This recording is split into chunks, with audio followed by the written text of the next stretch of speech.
Hi friends, welcome to PWIT CSIR net.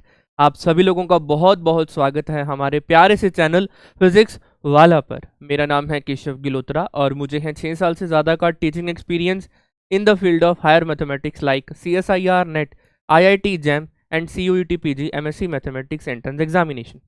तो हम लोग यहाँ पर IIT जैम 2023 के लिए आप सभी के साथ कोर्स अवेलेबल यहाँ पर करवा रही हैं, जो हमारे कोर्स का नेम है crash course for IIT jam 2023।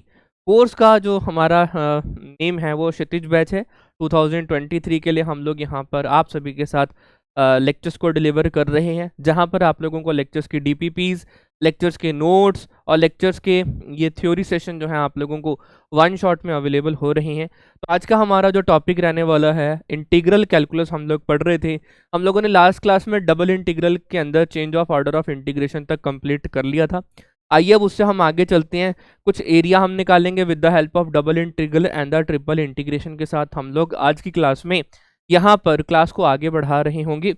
तो ये हमारी यहाँ पर आज के टॉपिक्स हैं जो मैं आप लोगों के साथ यहाँ पर कवर अप करने वाला हूँ।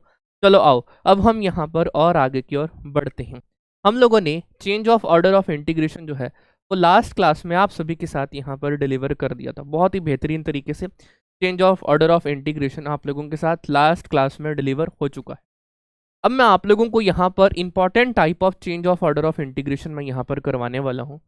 मैंने आप लोगों को मैक्सिमम ऑफ 2 फंक्शंस के बारे में बताया था। मैंने आप लोगों को इंटीग्रल कैलकुलस के अंदर ही अगर आपको यहाँ पर इस तरीके से 2 फंक्शंस का मैक्सिमम निकालना हो, मैक्सिमम ऑफ मॉड एक्स और मॉड एक्स माइनस 1 का मैक्सिमम निकालना हो, इसके बारे में इंफॉर्मेशन मैंने आप लोगों को लास्ट क्लासेस के अंदर दे दी है। अब इसी से रिलेटेड ऐसा सा ही कुछ है, ऐसा सा ही कुछ हम यहाँ पर अब और लेकर आए हैं। यहाँ पर अब हमारे पास क्या है, आपके पास अब डबल इंटीग्रेशन होगा maximum of 2 functions with respect to x and with respect to y. यहाँ पर डबल इंटीग्रेशन के ऊपर अब लिमिट अप्लाई होगी। अब ये जो रीजन होगा ये रीजन आर से डिफाइन हो रहा होगा। Region R will be define as close interval 0 to 1 product with the close interval 0 to 1। Basically वो हमारे को कहना क्या चाहते हैं वो हम यहाँ पर समझते हैं। हम लोगों ने double integration of the function हम लोगों ने यहाँ पर डिलीवर कर लिया था, जहाँ पर हम लोग इसका change of order of integration, अगर मैं यहाँ पर change of order of integration apply करूँ तो मेरे पास ये क्या बनता है, integration function as it is रहता है एक्स एंड वाई के टाइप में। मेरे पास यहाँ पर इसका ऑर्डर चेंज हो जाता है dy और dx हो जाता है। यहाँ पर ये जो पहली लिमिट थी हमारे पास ये विद रिस्पेक्ट टू एक्स थी, और ये वाली जो लिमिट थी हमारे पास इंटीग्रेशन थी ये विद रिस्पेक्ट टू वाई थी। लेकिन अब क्या हो गया है, ये वाली जो इंटीग्रेशन है ये विद रिस्पेक्ट टू वाई हो गई है, और ये वाली जो इंटीग्रेशन है ये विद रिस्पेक्ट टू एक्स हो गई है। इसके बारे में हम लोग यहाँ पर जानकारी आप लोगों को लास्ट क्लास में दे चुके हैं। अब आओ थोड़ा सा और आगे बढ़ते हैं। अगर मैं आपको बोलूँ यहाँ पर कि भाई मेरे पास अब है ये इंटीग्रेशन, अब आपको निकालना है maximum of 2 function, maximum of 2 function that is F of x1 and F of x2। यहाँ से मेरे पास क्या है, 2 फंक्शन का मैक्सिमम निकालना है, उसकी इंटीग्रेशन करनी है with respect to x and y over the region R. अब ये रीजन आर क्या हो सकता है, ये आप लोगों के पास क्लोज प्रोडक्ट विद द, जिसको हम लोग एक्सटर्नल प्रोडक्ट या Cartesian product of close interval का, क्लोज इंटरवल के साथ सेम इंटरवल पर हम लोग यहाँ पर करते हैं। इसके ऊपर अब हमने यहाँ पर क्लास को डिलीवर करना है। यहाँ से बेसिकली क्वेश्चन आप लोगों का पूछ लिया जाता है। ये एक इम्पॉर्टेंट टाइप है आप लोगों की, फिर से मैं बात बोल रहा हूँ, ये आप लोगों की एक इम्पॉर्टेंट टाइप है इंटीग्रल कैलकुलस की। बहुत ही ध्यान से समझना, इंटीग्रल कैलकुलस की बहुत ही ज़्यादा इंपॉर्टेंट टाइप आप लोगों के पास ये अवेलेबल है। ध्यान से, बड़े ही ध्यान से आओ जरा पीछे चलते हैं अपनी यहाँ पर स्लाइड के ऊपर। तो मैंने एक क्वेश्चन आप लोगों के साथ यहाँ पर एग्जाम्पल के तौर पे लिखा है, इसको इन जनरल जो मैंने आप लोगों को अभी नेक्स्ट स्लाइड में डिलीवर करा है। आओ जरा एक बार हम यहाँ पर और आगे की ओर डिस्कशन करते हैं, क्वेश्चन सॉल्व करते हैं। बेसिकली मैं आप लोगों को क्वेश्चन दोबारा से लिख के देता हूँ। ये बोल रहे हैं integration over the region R that is the maximum of the 2 function x and y. मेरे पास यहाँ पर इसका क्या मैक्सिमम है, और आपको ओवर द रीजन दे रखा है। वो जो इंटीग्रेशन का जो कहते हैं ना ऑर्डर, वो हम बाद में इसको बाद में डिफाइन करेंगे। और मुझे यहाँ पर रीजन दिया हुआ है, region R will be equal to the close interval 0 to 1, close interval 0 to 1 cross multiplication. Clear है यहाँ तक। अब एक बार हम यहाँ पर क्या करेंगे, सबसे पहले हमें रीजन पता होना चाहिए। कि रीज़न क्या है। इसके कुछ ना हमारे पास वर्किंग रूल है, आप लोगों को क्वेश्चन करते करते समझ आ जाएगा। जिन भी दो पॉइंट्स के बीच में, जिन भी दो फंक्शंस के बीच में आपको अगर मैक्सिमम निकालना है, आप क्या करोगे, उनको इक्वल ले लोगे। आपने क्या करना है, उनको इक्वल ले लेना है। यहाँ से आप लोगों को फाइंड क्या करना है, यहाँ पर फाइंड आउट क्या करना है, point of intersection. Point of intersection जो है वो आप लोगों को फाइंड आउट करना है। लेकिन यहाँ अभी ये सिंपल क्वेश्चन है, तो कोई ऐसी दिक्कत वाली होने वाली नहीं है। अच्छा, अब जैसे ही आपने point of intersection find out कर लिया, अब आप यहाँ पर क्या करेंगे, इसका रीज़न यहाँ पर डिफाइन करेंगे। सबसे पहले उन्होंने हमारे को रीज़न के लिए क्या क्या चीज़ों की रिक्वायरमेंट दी हुई है, ध्यान से समझना। उन्होंने हमारे को यहाँ पर क्लोज इंटरवल 0 to 1 है, इसका मतलब x की वैल्यू 0 होगी, y की वैल्यू 0 होगी, x की वैल्यू 1 और y की वैल्यू 1 मेरे पास यहाँ पर अवेलेबल होगा। इसका मतलब अगर मैं आप लोगों के साथ यहाँ पर ये बात बोलूँ कि मैंने जो इंटरवल बनाया है वो लाइक दिस, इस तरीके से कुछ इंटरवल मेरे पास यहाँ पर अवेलेबल है। अगर मैं इसको स्क्वायर में कर, सर ये कैसे हुआ, ध्यान से समझना। मेरे पास यहाँ पर ये क्या है, सर ये x इज इक्वल टू 0 वाला पॉइंट है। ये क्या है मेरे पास, सर ये x इज इक्वल टू 1। ये वाली लाइन जो मेरे पास यहाँ पर बनेगी, सर ये मेरे पास y इज इक्वल टू 0 वाला पॉइंट होगा। और ये जो लाइन मेरे पास यहाँ पर बनेगी, इसको हम लोग क्या बोलेंगे, y इज इक्वल टू 1 का नेम देंगे। अगर मैं यहाँ पर इसको बोल देता हूँ कि ये मेरी y एक्सिस और x एक्सिस को रिप्रेजेंट कर रहा है, ये मेरी y एक्सिस और x एक्सिस को रिप्रेजेंट कर रहा है, तो मेरा अभी तक ये जो r क्रॉस r का रीजन है ना, वो मेरा यहाँ पर बन चुका है। ये जो r रीजन हमें गिवन था, that is the close interval 0 to 1 multiplied by close interval 0 to 1, मेरा ये रीजन यहाँ पर आ चुका है। अब उन्होंने हमारे को यहाँ पर क्या दिया होगा, y is equal to x वाली टर्म दी हुई है। अब आप लोगों को पता है y is equal to x जो लाइन होती है, y is equal to x जो लाइन होती है, वो मेरे पास इस तरीके से डायगोनल लाइन होती है, हाँ या ना। वो हमारे पास इस तरीके से क्या होती है, एक डायगोनल लाइन यहाँ पर हो रही होती है। क्लियर है ना, इस तरीके से आप लोग इसको एग्जैक्ट बना लेना, वैसे एग्जैक्ट है। तो ये मेरे पास डायगोनल लाइन यहाँ पर अवेलेबल। अब हुआ क्या मेरे पास यहाँ पर, अब ध्यान से समझो। y is equal to x line जो मेरे को यहाँ पर ये मिली है, इसको मैं यहाँ पर क्या बोल रहा हूँ, y is equal to x line, that is y is equal to x line. यहाँ तक बात क्लियर है, हाँ या ना, यस सर, यहाँ तक बात हमारी क्लियर है। अब हुआ कुछ इस तरीके से, मेरे पास ये जो रीजन यहाँ पर आया है, इनमें से देख सकते हो ये वाले जितने पॉइंट है, यहाँ पर तो इक्वालिटी मेंटेन है, यहाँ पर तो मेरे पास इक्वलिटी मेंटेन है। लेकिन ये जो रीजन 1 है और ये जो रीजन 2 है, इसके ऊपर मेरे पास जो x और y की वैल्यू है, यहाँ पर y जो है वो x से और y जो है वो जो x से है, उनके बीच में लेस देन और ग्रेटर देन वाला पॉइंट यहाँ पर अवेलेबल है। क्या मेरी बात आप लोगों को यहाँ पर समझ में आ रही है, क्या मेरी बात आप लोगों को यहाँ पर समझ में आ रही है। अब हम आगे की ओर बढ़ते हैं बहुत ही बेहतरीन तरीके से। मेरी बात को जरा ध्यान से समझना। अगर मैं आपको बोलूं कि x यहाँ पर, y यहाँ पर बड़ा है और यहाँ पर छोटा है, तो कोई दिक्कत होने वाली बात नहीं। आप कोई भी पॉइंट लेके देख लो, यहाँ पर x हमेशा बड़ा है और y की वैल्यू कम आती जाएगी इस रीजन के अंदर, और यहाँ पर इस रीजन के अंदर। अब आगे बढ़ते हैं। अब हमें यहाँ पर change of order of integration नहीं, सिंपल और सिंपल इंटीग्रेशन के ऊपर बात करनी है, ध्यान से समझना। अब मैं आप लोगों को बोलूं कि मेरे पास यहाँ पर 4 टाइप के रीजन बनते हैं, ध्यान से समझना एक बार के लिए।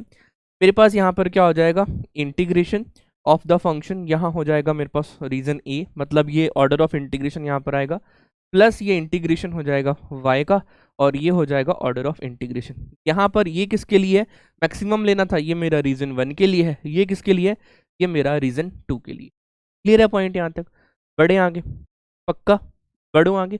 अच्छा चलो, मैं आप लोगों को ना एक नेक्स्ट पेज पर इसके पेज के 4 पार्ट्स यहाँ पर एक बार हम पहले कर लेते हैं, फिर आगे की ओर इसको डिफाइन यहाँ पर करेंगे बहुत ही बेहतरीन तरीके से। हम लोगों ने इसको हाफ पार्ट में यहाँ पर डिवाइड करा। सिमिलरली यहाँ से हम लोग इस सिमिलरली हम लोग यहाँ से इसको हाफ पार्ट यहाँ से भी इसका। सर आप 4 रीजन यहाँ पर करने वाले हो, हाँ बिल्कुल, मैं यहाँ पर 4 रीजन के ऊपर बातचीत यहाँ पर करने वाला। क्लियर है पॉइंट यहाँ तक, बढ़े आगे। चलो ठीक है, आप लोगों को दिख रहा है ना, हाँ ठीक है। अब आते हैं यहाँ पर, 1 मिनट के लिए ध्यान से समझना।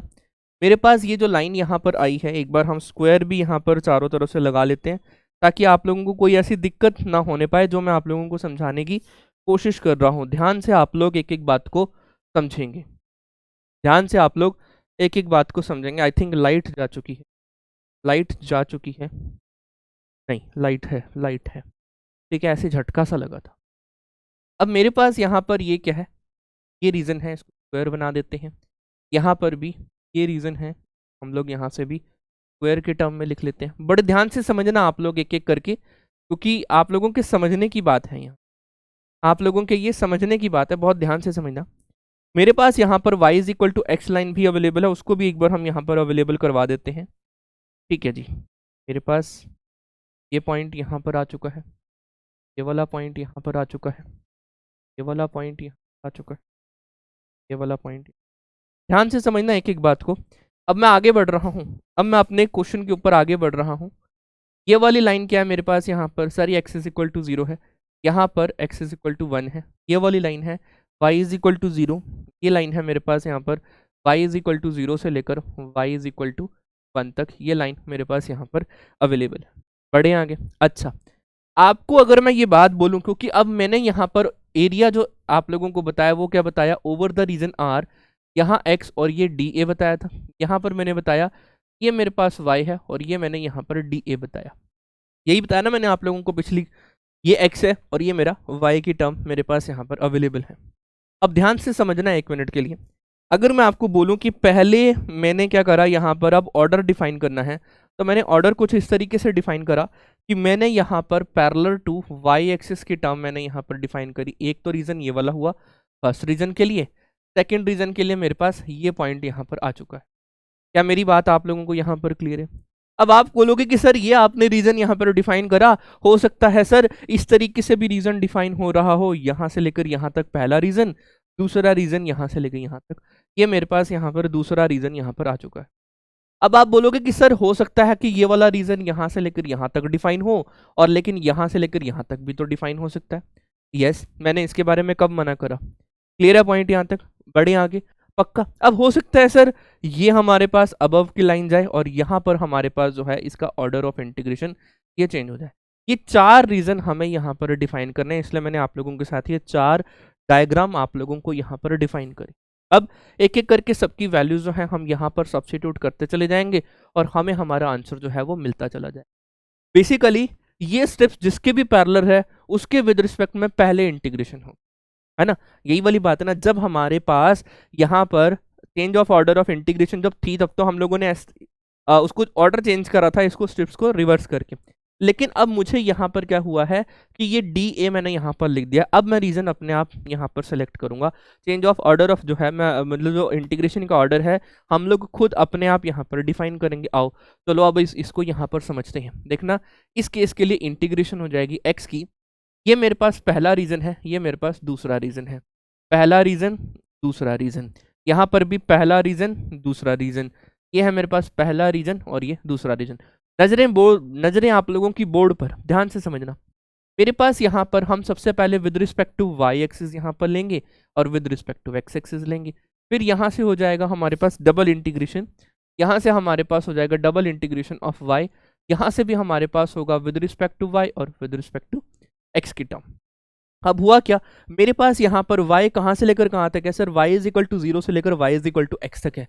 तो ये मेरे पास क्या हो जाएगा, 0 से लेकर x तक की वैल्यू होगी और x की लिमिट मेरे पास कहाँ से लेकर कहाँ तक है? 0 से लेकर 1 तक।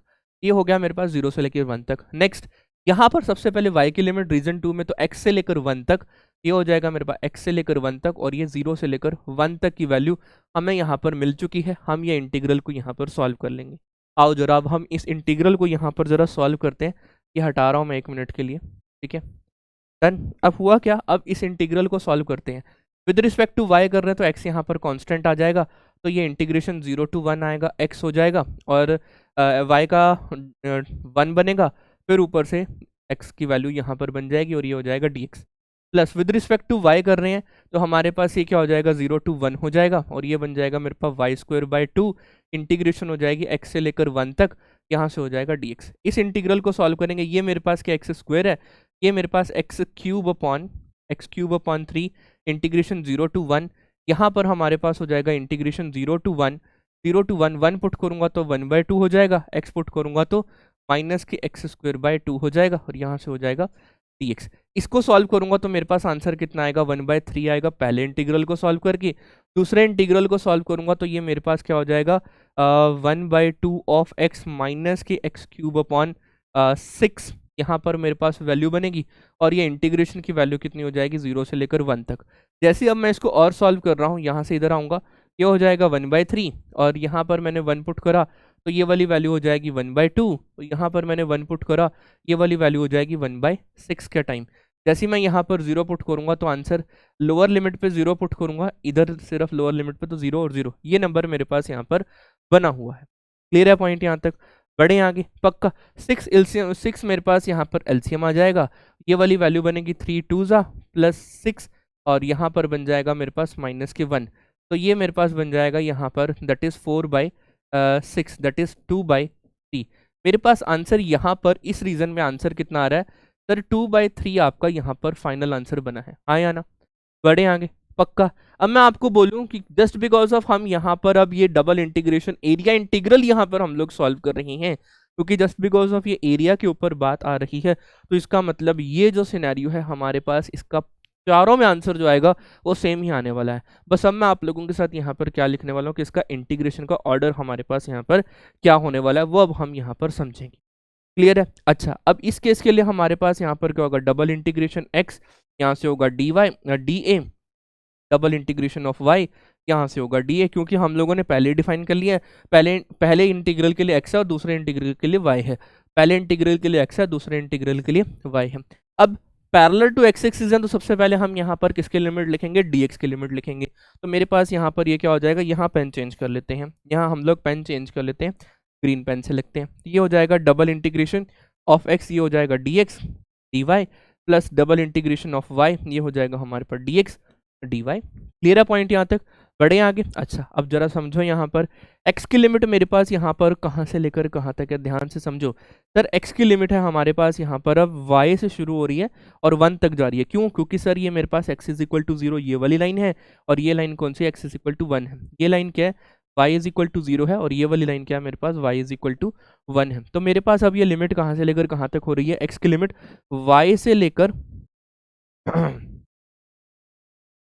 यहाँ पर फर्स्ट रीजन के लिए ना, y से लेकर x तक, y से लेकर 1 तक, और y की लिमिट कहाँ से लेकर कहाँ तक हो रही है? 0 से लेकर 1 तक, ये वाली वैल्यू आ रही है। प्लस x की लिमिट अब यहाँ पर देखो सर, ये 1 से लेकर y तक है, ये मेरे पास हो जाएगी 0 से लेकर y तक x की लिमिट है, और y की लिमिट यहाँ से 0 से लेकर 1 तक है।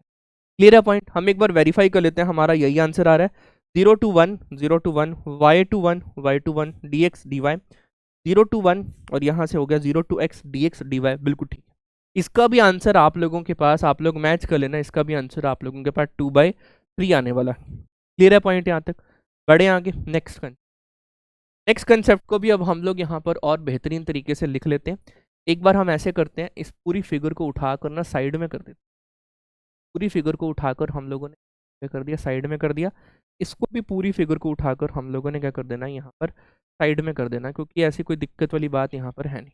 अब आ जाओ यहाँ पर फिर से, इसके लिए हम लोग कलर चेंज कर लेते हैं, ये वाला आ जाएगा। यहाँ पर भी सिर्फ वही, सबसे पहले डबल इंटीग्रेशन ऑफ x, यहाँ से हो जाएगा dA plus double integration of y, यहाँ से हो जाएगा dA। अब फिर से अब इसको सॉल्व करो, डबल इंटीग्रेशन रीजन 1 में है। रीजन 1 अब पैरेलल टू y एक्सिस की स्ट्रिप है, तो सबसे पहले dy की लिमिट आएगी, तो ये हो जाएगा मेरे पास x, ये हो जाएगा dy, यहाँ से हो जाएगा dx प्लस डबल इंटीग्रेशन। अब यहाँ पर रीजन 2 में क्या है? Parallel to x axis strip है, तो ये हो जाएगा y dx और ये हो जाएगा। क्लियर है ना? अब इसमें ऑर्डर चेंज हो गया है हमारा। डन। अब इसमें लिमिट यहाँ पर आप लोग अप्लाई कर लो। सबसे पहले हम यहाँ पर y की लिमिट देखेंगे। y की लिमिट क्या है आप लोगों को पता होनी चाहिए। ये मेरे पास क्या, x इज इक्वल टू 0 का पॉइंट है, ये मेरे पास x इज इक्वल टू 1 का पॉइंट है, ये y इज इक्वल टू 0 की लाइन है, और ये वाली वैल्यू जो है आप लोगों की y इज इक्वल टू 1 वाली लाइन है। अब हुआ क्या मेरे पास यहाँ पर, विद रिस्पेक्ट टू y मेरी यहाँ पर हो रही है, तो y मेरे पास कहाँ से लेकर कहाँ तक हो रहा है? सर 0 से लेकर x तक की वैल्यू ले रहा है। इसका मतलब ये हो जाएगा डबल इंटीग्रेशन 0 से लेकर x तक, ये हो जाएगा x dy dx plus double integration y, यहाँ से हो जाएगा dx y। अब हुआ क्या, x की लिमिट कहाँ से लेकर कहाँ तक है? अब x इज इक्वल टू 0 से लेकर x is equal to y की लिमिट मेरे पास कहाँ से लेकर कहाँ तक हुई है? ये 0 से लेकर x तक, और x की लिमिट कहाँ से लेकर कहाँ तक है? 0 से लेकर 1 तक, ये वाली वैल्यू होगी मेरे पास यहाँ पर 1 तक। नेक्स्ट, अब यहाँ पर आओ, यहाँ पर आओ, मेरे पास सेकंड रीजन में x की लिमिट कहाँ से लेकर कहाँ तक है सर, 0 से लेकर y तक, ये हो जाएगा 0 से लेकर y तक, और y की लिमिट कहाँ से लेकर कहाँ तक है, 0 से लेकर 1 तक, ये हो जाएगा 0 से लेकर 1 तक। कंफर्म आंसर है इसका भी, आंसर 2/3 आएगा। आप लोग इसको वेरीफाई कर लें। क्लियर है, इसका भी आंसर आप लोगों का 2/3 आने वाला है। लिमिट यहाँ पर हम लोग वेरीफाई कर लेते हैं, 0 से 1 तक 0 to x, 0 से 1 तक 0 to x, 0 से 1 और 0 से y, 0 से 1 और 0 से y। क्लियर है पॉइंट यहाँ तक। नेक्स्ट ये जो पॉइंट होगा आप लोगों के लिए, ये वाला पूरा का पूरा होमवर्क रहने वाला है। इसका भी आंसर आप लोगों का 2/3 आएगा। आप लोग इसको आसानी से जो है डियर फ्रेंड्स वेरीफाई कर लेना, कोई ऐसी दिक्कत होने वाली नहीं है। क्या पहला क्वेश्चन आप लोगों को समझ में आया? How to solve this type of integral, how to solve this type of integral confirm? बढ़े आगू, आगू कह रहा हूँ, बढ़े आगे। चलो जी नेक्स्ट कंसेप्ट आओ जरा, अब हम यहाँ पर फिर झूमते हैं, नाचते हैं, गाते हैं। अब ये कॉस ऑफ एंगल है मेरे पास यहाँ पर, ये एंगल के अंदर मैक्सिमम की वैल्यू यहाँ पर ले रहा है ओवर द रीजन, ये वाली वैल्यू मुझे यहाँ पर इसको लेना है। बढ़े आगे, किसी का कोई डाउट था पिछले वाले क्वेश्चन में? चलो अब हम और आगे की ओर लेते हैं। अपने पास रीजन यहाँ तो गिवन है, रीजन वही अपने पास रेक्टेंगुलर रीजन है ना। यहाँ पर मेरे पास वही स्क्वायर रीजन कह सकते हैं हम इसको, स्क्वायर रीजन हम आसानी से बना लेंगे। सबसे पहले जिन भी दो टॉप पॉइंट्स के बीच में मैक्सिमम और मिनिमम लेना होता है उनको हम यहाँ पर x cube which is equal to the y, या फिर हम ऐसे लिख सकते हैं वाई की power 3/2 which is equal to the x cube की वैल्यू आ चुकी है। जैसे ही मैं यहाँ पर तीनों तरफ से क्यूब रूट हटाऊंगा दोनों तरफ से, तो ये y की वैल्यू 1/2 आ जाएगी which is equal to x. यहाँ से y is equal to x square की वैल्यू हमें यहाँ पर मिलेगी। बेसिकली ये जो कहानी आई है ये y is equal to x square की कहानी हमें यहाँ पर मिली है। प्रॉब्लम, अब हम इसको यहाँ पर क्या करते हैं, इसका ग्राफिकल अप्रोच बनाने की कोशिश करते हैं एक बार के लिए। अपने पास वही हम यहाँ पर सबसे पहले ले लेते हैं एक स्क्वायर, क्योंकि अपने को क्या क्या दिया हुआ है, अपने को दिया हुआ है x is equal to 0, x is equal to y is equal to 0। कुछ इस तरीके से हमारा ये स्क्वायर की वैल्यू यहाँ पर अवेलेबल है। ये स्क्वायर हमारा आ चुका है, इसके साथ x एक्सिस और y एक्सिस को जोड़ देते हैं। ये मेरी x एक्सिस है, ये मेरी y एक्सिस। ये क्या है, मेरे पास x इज इक्वल टू 0 की लाइन है, ये मेरे पास x इज इक्वल टू 1 की लाइन। ये लाइन कौन सी है मेरे पास sir, y is equal to 0 की लाइन है। और यहाँ पर ये लाइन कौन सी है मेरे पास यहाँ पर सर, ये y इज इक्वल टू 1 की लाइन है। ये क्या है हमारे पास यहाँ पर y इज इक्वल टू 1 की लाइन है। अब y is equal to x square, मेरे पास कुछ जो ग्राफिकल अप्रोच आएंगे, मेरे पास जो ग्राफिकल अप्रोच यहाँ पर आने वाले हैं, डॉटेड लाइन नहीं है, नहीं डॉटेड तो नहीं है, खैर। तो मेरे पास अब यहाँ पर y is equal to x square वाला पॉइंट मेरे पास यहाँ पर अवेलेबल होगा। तो x की वैल्यू 1 पुट करते ही तो मेरे पास यहाँ पर y की वैल्यू भी 1 आएगी। तो कहीं ना कहीं ये जो पॉइंट है हमारा लाइक दिस, ये 1 से हमारा ये मेरे पास पॉइंट आ चुका है। हाँ बन गए ना दो रीजन, ये दो रीजन आप लोगों को दिख रहे हैं, ये दो रीजन आप लोगों को फिर से दिख रहे हैं। ये मेरे पास यहाँ पर एक तो रीजन 1 है और एक तो रीजन मेरे पास यहाँ पर 2 रीजन यहाँ पर अवेलेबल है। क्लियर है पॉइंट यहाँ तक? अब ये चेक करना कि इनके बीच में क्या क्या सिनेरियोज यहाँ पर अवेलेबल होंगे, वो हम लोगों को यहाँ पर चेक करना।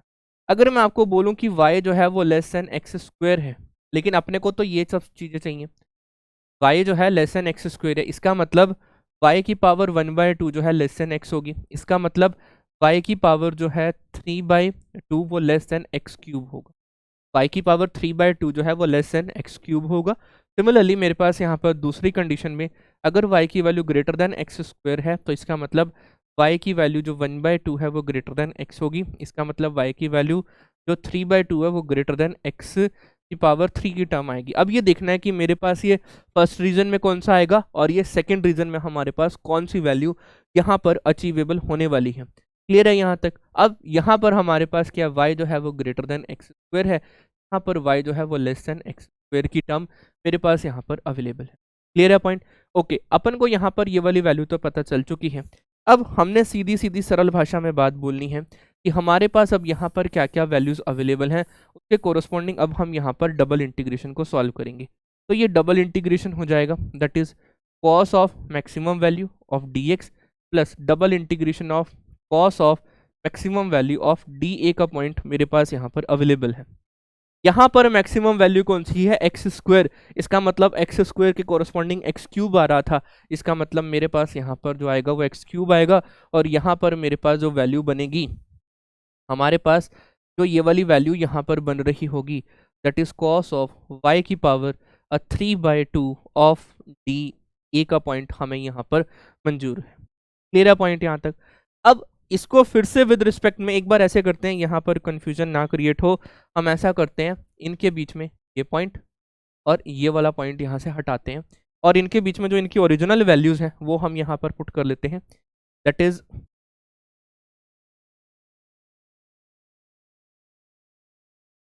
यहाँ होगा y की power 3/2 less than x cube, यहाँ होगा y की power 3/2 greater than x cube. ये पॉइंट अपने को यहाँ पर है, यहाँ को लेते हैं, यहाँ से इसको, क्लियर है ना। ये पॉइंट हम लोगों ने यहाँ पर हटा दिए।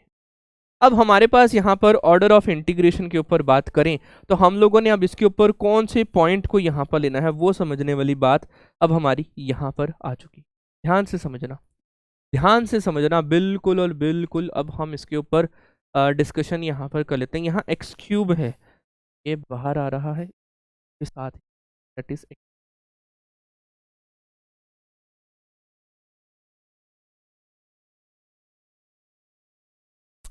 अब ये देखना है कि ऑर्डर ऑफ इंटीग्रेशन हमारे पास अब यहाँ पर क्या वैल्यूज यहाँ पर ले। अगर मैं आपको बोलूं कि मैंने ये ऑर्डर ऑफ इंटीग्रेशन कुछ इस तरीके से लिखा है that is cos x cube, यहाँ से होगा डी वाई, ये होगा d y d x plus integration cos y की पावर 3/2, यहाँ से होगा मेरे पास डी एक्स और डी वाई वाला पॉइंट मेरे पास यहाँ पर अवेलेबल है, डी एक्स और डी वाई। अगर मैं फर्स्ट रीजन के ऊपर बात करूं तो एरिया जो है मेरे पास यहाँ पर क्या बनेगा, सबसे पहले y की लिमिट है तो मैं यहाँ पर y एक्सिस के साथ चला जाऊंगा। यहाँ पर सबसे पहले x की लिमिट है एरिया 2 के अंदर, तो मैं यहाँ पर x की लिमिट को यहाँ पर डिफाइन करूँ। अब ये जो आप लोगों को एरो दिख रहे हैं, ये एरो आप लोगों को बहुत कुछ कह जाएंगे। जैसे ही आप लोग इस इंटीग्रल के अंदर वैल्यूज को सब्स्टिट्यूट करोगे, जैसे ही आप लोग इस इंटीग्रल के अंदर वैल्यूज को जो है आप लोग सब्स्टिट्यूट करोगे, आप लोगों का आंसर जो है यहाँ पर मिल जाएगा। जरा देखना है यहाँ पर क्या वैल्यूज होंगी। ये हो जाएगा double integration of cos of x cube, यहाँ पर होगा डी वाई, यहाँ होगा d x plus double integration of cos of y की पावर 3/2 ऑफ, यहाँ से हो जाएगा d y d x. Recording हो रही है, साउंड आ रहा है? हाँ बिल्कुल आ रहा है। रिकॉर्डिंग हो भी रही है या नहीं? हाँ हो रही है रिकॉर्डिंग, बहुत बढ़िया, बहुत बढ़िया रिकॉर्डिंग हो रही है। अब हुआ क्या, मेरे पास यहाँ पर फर्स्ट रीजन में सबसे पहले y की लिमिट लेनी है। y की लिमिट मेरे पास कहाँ से लेकर कहाँ तक है, 0 से लेकर इस पैराबोला तक है, और उसके बाद अब पैराबोला के कोरस्पॉन्डिंग अब हमने इसको सॉल्व करना है। y की लिमिट अब हमें यहाँ पर पता होनी, हाँ ठीक है। अगर मैं इसको यहाँ से y की लिमिट निकालना चाहूँ तो ये एक्स स्क्वायर आएगी, तो ये वाली वैल्यू कितनी हो जाएगी, 0 से लेकर एक्स स्क्वायर, और x की लिमिट कहाँ से लेकर कहाँ तक है, 0 से लेकर 1 तक। क्यों? क्योंकि सर ये x इज इक्वल टू 0 है, यहाँ पर x इज इक्वल टू 1 है। ये हो जाएगा मेरे पास 0 से लेकर 1 तक, मेरा फर्स्ट लिमिट यहाँ पर आ चुका है। अब हम बात करते हैं सेकंड लिमिट की। सेकंड लिमिट मेरे पास यहाँ पर ये वाली टर्म अवेलेबल है। सेकंड लिमिट क्या है, यहाँ पर, यहाँ से अगर मैं x की बात करूँ तो x क्या है मेरे पास, y की पावर 1/2 है। इसका मतलब अब x की वैल्यू क्या हो जाएगी मेरे पास यहाँ पर, 0 से लेकर y की पावर 1/2 तक, और y की लिमिट क्या हो जाएगी, 0 से लेकर 1 तक, 0 से लेकर 1 तक। अब आपको इस इंटीग्रल को सॉल्व करना है, अब आपको इस इंटीग्रल को सॉल्व करना है। मैं नेक्स्ट पेज पर इस इंटीग्रल को यहाँ पर लिख रहा हूँ, that is double integration of cos of x cube, cos of x cube d y d x, यहाँ से हो जाएगा आप लोगों का डी वाई डी एक्स। थोड़ा स्लो हो गया है वैल्यू, थोड़ा स्लो हो गया है लेक्चर की स्पीड, लेकिन आप लोगों को चिंता करने की जरूरत नहीं है। आप लोगों को कंसेप्ट जो है वो क्लिस्टर क्लियर यहाँ पर चमकना चाहिए, कंसेप्ट जो है वो बिल्कुल क्लिस्टर क्लियर चमकना चाहिए। That is 0 to 1 0 to x square, ये लिमिट क्या हो जाएगी मेरे पास, 0 to 1 0 to एक्स स्क्वायर। यहाँ लिमिट क्या होती है हमारे पास, 0 to 1 और 0 to y की पावर 1/2, 0 to 1 और 0 to y की पावर 1/2। यहाँ तक वैल्यू क्लियर है। अब आओ, अब हम इस इंटीग्रल को सॉल्व करते हैं। ये कांस्टेंट ट्रीट होगा, 1 y का 1 और 1 हो जाएगी वैल्यू, ये हो जाएगा 0 to 1, ये हो जाएगा कॉस ऑफ एक्स क्यूब, यहाँ से हो जाएगा एक्स स्क्वायर, यहाँ हो जाएगा डी एक्स, प्लस ये हो जाएगा 0 to 1, यहाँ हो जाएगा मेरे पास कॉस ऑफ y की पावर 3/2, और ये y की वैल्यू y 1/2 और y अरे भाई अब तो इंटीग्रल सॉल्व कर लोगे ना? हाँ सर। यहाँ पर सर हम एक्स क्यूब को यहाँ पर टी पुट करेंगे, तो मेरे पास सर 3x² डी एक्स की वैल्यू कितनी आ रही होगी dt। तो यहाँ से सर x² dx की वैल्यू कितनी आ रही होगी dt/3। जैसी सर मेरे पास x की वैल्यू 0 है तो t की वैल्यू भी 0 है, जैसी सर x की वैल्यू 1 है तो t की वैल्यू भी 1 है। तो ओवर द लिमिट मेरे पास यहाँ पर क्या आ जाएगी, 0 to 1 ही रहेगी। ये बन जाएगा cos t dt plus integration. यहाँ पर भी हम लोग क्या करते हैं, y की पावर 3/2 को हम यहाँ पर z पुट कर लेते हैं। तो मेरे पास यहाँ पर हो जाएगी 3/2 y की पावर 1/2 dy की वैल्यू कितनी हो जाएगी dz। यहाँ से y की पावर 1/2 dy की वैल्यू हो जाएगी आप लोगों के पास 2/3 ऑफ dz। क्लियर है पॉइंट यहाँ तक? तो ये हो जाएगा मेरे पास 0 to 1। सिमिलरली 0 है तो 0 है, 1 है तो 1 है। 0 to 1 ये हो जाएगा मेरे पास यहाँ पर 2/3 बाहर आ जाएगा, और ये बन जाएगा cos of z dz। Clear है ना? बस आगे का आप लोगों को पता है क्या करना है। ठीक है, आगे का आप लोगों को पता है, इसका आंसर आप लोगों को खुद वेरीफाई यहाँ पर करना है। मेरे अकॉर्डिंग आप लोगों का जो आंसर आएगा वो आप लोगों का sin 1 आंसर आने वाला है, इसको आप लोगों को प्लीज़ वेरीफाई कर लें। ठीक है, वो आप लोगों का आंसर sin 1 आने वाला है। डन। चलो जी नेक्स्ट कंसेप्ट के ऊपर आते हैं। बहुत बढ़िया। अब आते हैं इस कंसेप्ट को लेकर। ये थोड़ा सा जैम टाइप का इंटीग्रेशन यहाँ पर अवेलेबल है, ये जैम टाइप का है। दिया क्या हुआ है, अगर मैं इसको यहाँ पर बोल दूं कि ये हमारा जैम टाइप का क्वेश्चन है। आई थिंक ये आप लोगों का कानपुर ने क्वेश्चन पूछा है। कानपुर ने, जब उन्होंने जैम ऑर्गेनाइज किया था, आईआईटी जैम कानपुर। क्लियर है ना? कानपुर ने आई थिंक ये क्वेश्चन पूछा है। आओ जरा क्वेश्चन को यहाँ पर हम एक बार देखते हैं। ये क्या है, एक्स एक ऐसा सेट है जिसके अंदर एक्स टाइप का फंक्शन अवेलेबल है। कहाँ तक? पॉइंट अवेलेबल है Rn से लेकर, सच दैट एक्स की वैल्यू जो है वो मेरे पास क्या है, x1 x2 x3 से लेकर xn तक है, xn तक है, सच दैट 0 लेस देन 1, ये हो जाएगा 2, हो जाएगा मेरे पास यहाँ xn 1। ये मेरे पास 0 और 1 के बीच में लाई करता है, ये हमें भी। अब हुआ क्या, इस क्वेश्चन को ध्यान से समझने पर उन्होंने हमें बोल रखा है find the volume of set S. अब सेट एस का वॉल्यूम निकालना है सर। सेट एस का वॉल्यूम, सर हमने सेट की काउंटेबिलिटी अनकाउंटेबिलिटी के ऊपर तो बात पड़ी थी, लेकिन वॉल्यूम तो पहली बार सुन रहे हैं। लेकिन वॉल्यूम तो हम लोग पहली बार सुन रहे हैं। अरे भाई चिंता क्यों करते हो, केशव सर की होते चिंता नहीं करनी। क्लियर है ना पॉइंट? बढ़े आगे। अच्छा, सबसे पहले अगर मैं यहाँ पर आप लोगों को बोलूँ कि एरिया निकालो, सबसे पहले हम लोग करते हैं यहाँ पर 2 डायमेंशन के ऊपर बात। ये क्वेश्चन कौन सा हमारे पास n डायमेंशन का है, तो सबसे पहले हम लोग बात करते हैं 2 डायमेंशन। 2 डायमेंशन के ऊपर हम लोग यहाँ पर बात करते हैं।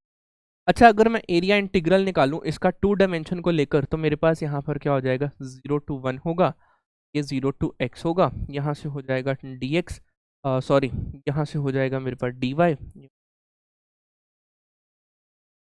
क्लियर है?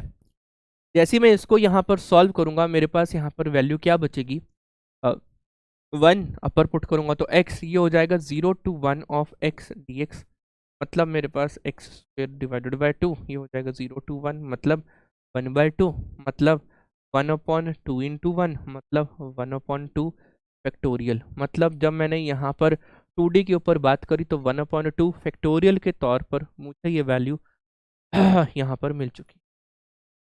अब अगर मैं यहाँ पर 3D के ऊपर बात करूँ, 3 डायमेंशन के ऊपर बात करूँ, तो मैं यहाँ पर बात कर रहा हूँ वॉल्यूम इंटीग्रल।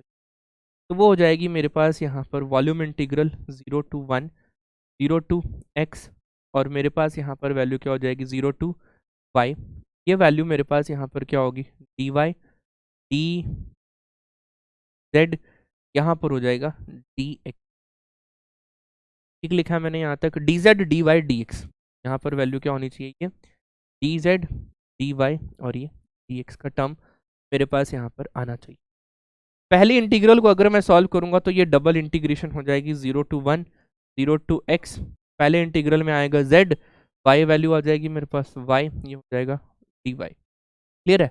अब वाई का डी वाई डी एक्स। अब मैं आगे बढ़ रहा हूँ फिर से, ये हो जाएगा 0 to 1। वाई का integration with respect to Y ये होता है मेरे पास Y square divided by 2। Limit put करूंगा 0 to x, यहाँ से हो जाएगा डी। तो ये वैल्यू हो जाएगी मेरे पास 1/2 बाहर आ गया, ये मेरे पास रह जाएगा एक्स स्क्वायर, इंटीग्रेशन हो जाएगी 0 to 1, यहाँ से हो जाएगा डी एक्स। अच्छा, अगर मैंने इसको लिखा तो ये 1/2 ऑफ एक्स की वैल्यू हो जाएगी 0 to 1, ये हो जाएगा मेरे पास 1/6। सॉल्व करके 1/6, 1/6 को लिख सकता हूँ मैं 3 × 2 × 1, मेरे पास आ गया 1/3 फैक्टोरियल, 1/3 फैक्टोरियल। ओके जी। अब अगर मैंने यहाँ पर 4D के ऊपर बात करी, 4D के ऊपर, तो 4D पे वैल्यू क्या हो जाएगी मेरे पास यहाँ पर, दैट इज 4 इंटीग्रेशन डी डब्ल्यू डी जेड डी वाई और यहाँ से हो जाएगा डी एक्स। क्लियर है यहाँ तक? ये हो जाएगी मेरे पास 0 to z, ये हो जाएगी 0 to y, ये हो जाएगा 0 to x और ये हो जाएगा 0 to 1। इस पूरे को सॉल्व करोगे तो आपके पास आना चाहिए 1/4 फैक्टोरियल, क्योंकि मैंने यहाँ पर पैटर्न देख लिया है, 2 पे 2 है, 3 पे 3 है, तो यहाँ पर हो जाएगा 4 पे 4। इसका मतलब अगर मैं nth वॉल्यूम के ऊपर बात करूँ तो इसका वॉल्यूम का जो आंसर आएगा वो आप लोगों के पास जो आंसर आने वाला है वो सीधी सीधी सरल भाषा में बात बोलूँ तो 1/n factorial is my correct answer. आप लोगों के पास ऑप्शन भी अवेलेबल है, उसके साथ भी आप लोग जा सकते हैं। क्या क्वेश्चन समझ में आया? सर nth पे जाने से पहले हम लोगों ने उसको 2D 3D 4D के ऊपर सॉल्व करके देख लिया, हमें हमारा आंसर या 1/n फैक्टोरियल। आओ नेक्स्ट क्वेश्चन के ऊपर बात करते हैं। एक बार मीटिंग भी है PW की, एक बार हम यहाँ पर टाइमिंग चेक कर लेते हैं, अदरवाइज हम इसको, वो भी तो आधा घंटा पड़ रहा है। ठीक है, चलो जी बढ़िए आगे नेक्स्ट के ऊपर आते हैं अब हम लोग यहाँ पर। ओके नेक्स्ट के ऊपर आते हैं। Next is the area integral. अभी तक हम लोग एरिया निकाल रहे थे, अब आते हैं हम लोग यहाँ पर एरिया इंटीग्रल के तौर पर वैल्यू सॉल्व करते हैं। क्या है यहाँ पर, अगर आपको यहाँ से कुछ रीजन गिवन हो, ऐसा कुछ वैल्यू गिवन हो, integration over the region R of the function of x y with respect to d x और डी वाई, इसे हम लोग एरिया इंटीग्रल बोलते हैं। Area integral is bounded by the curve on the curve which are the straight line, parabola, ellipse, hyperbola and rectangular depend upon the region। ये reason पे depend करता है कि कौन सा रीजन हमें यहाँ पर गिवन है, कौन सा रीजन जो है वो हमें यहाँ पर गिवन है। अच्छा, अब मेरी बात को जरा और गौर फरमाना, जो मैं आप लोगों के साथ यहाँ पर बोलने की कोशिश कर रहा हूँ, ध्यान से समझना। बेसिकली अगर मैं आप लोगों को ओके मैंने ये पूरा ही क्वेश्चन यहाँ पर लिख दिया, नो प्रॉब्लम नो प्रॉब्लम। देखो ध्यान से, आपको ये क्वेश्चन यहाँ पर दिख रहा होगा, पूरा सॉल्व है। बेसिकली आप क्वेश्चन का सॉल्यूशन मत देखना, आप लोगों के साथ ये क्वेश्चन यहाँ पर अवेलेबल है। मुझे रुकना पड़ेगा, लाइट जा चुकी है, इसके साथ ही हम आगे कंटिन्यू करते हैं जैसी लाइट आएगी। Thank you friends.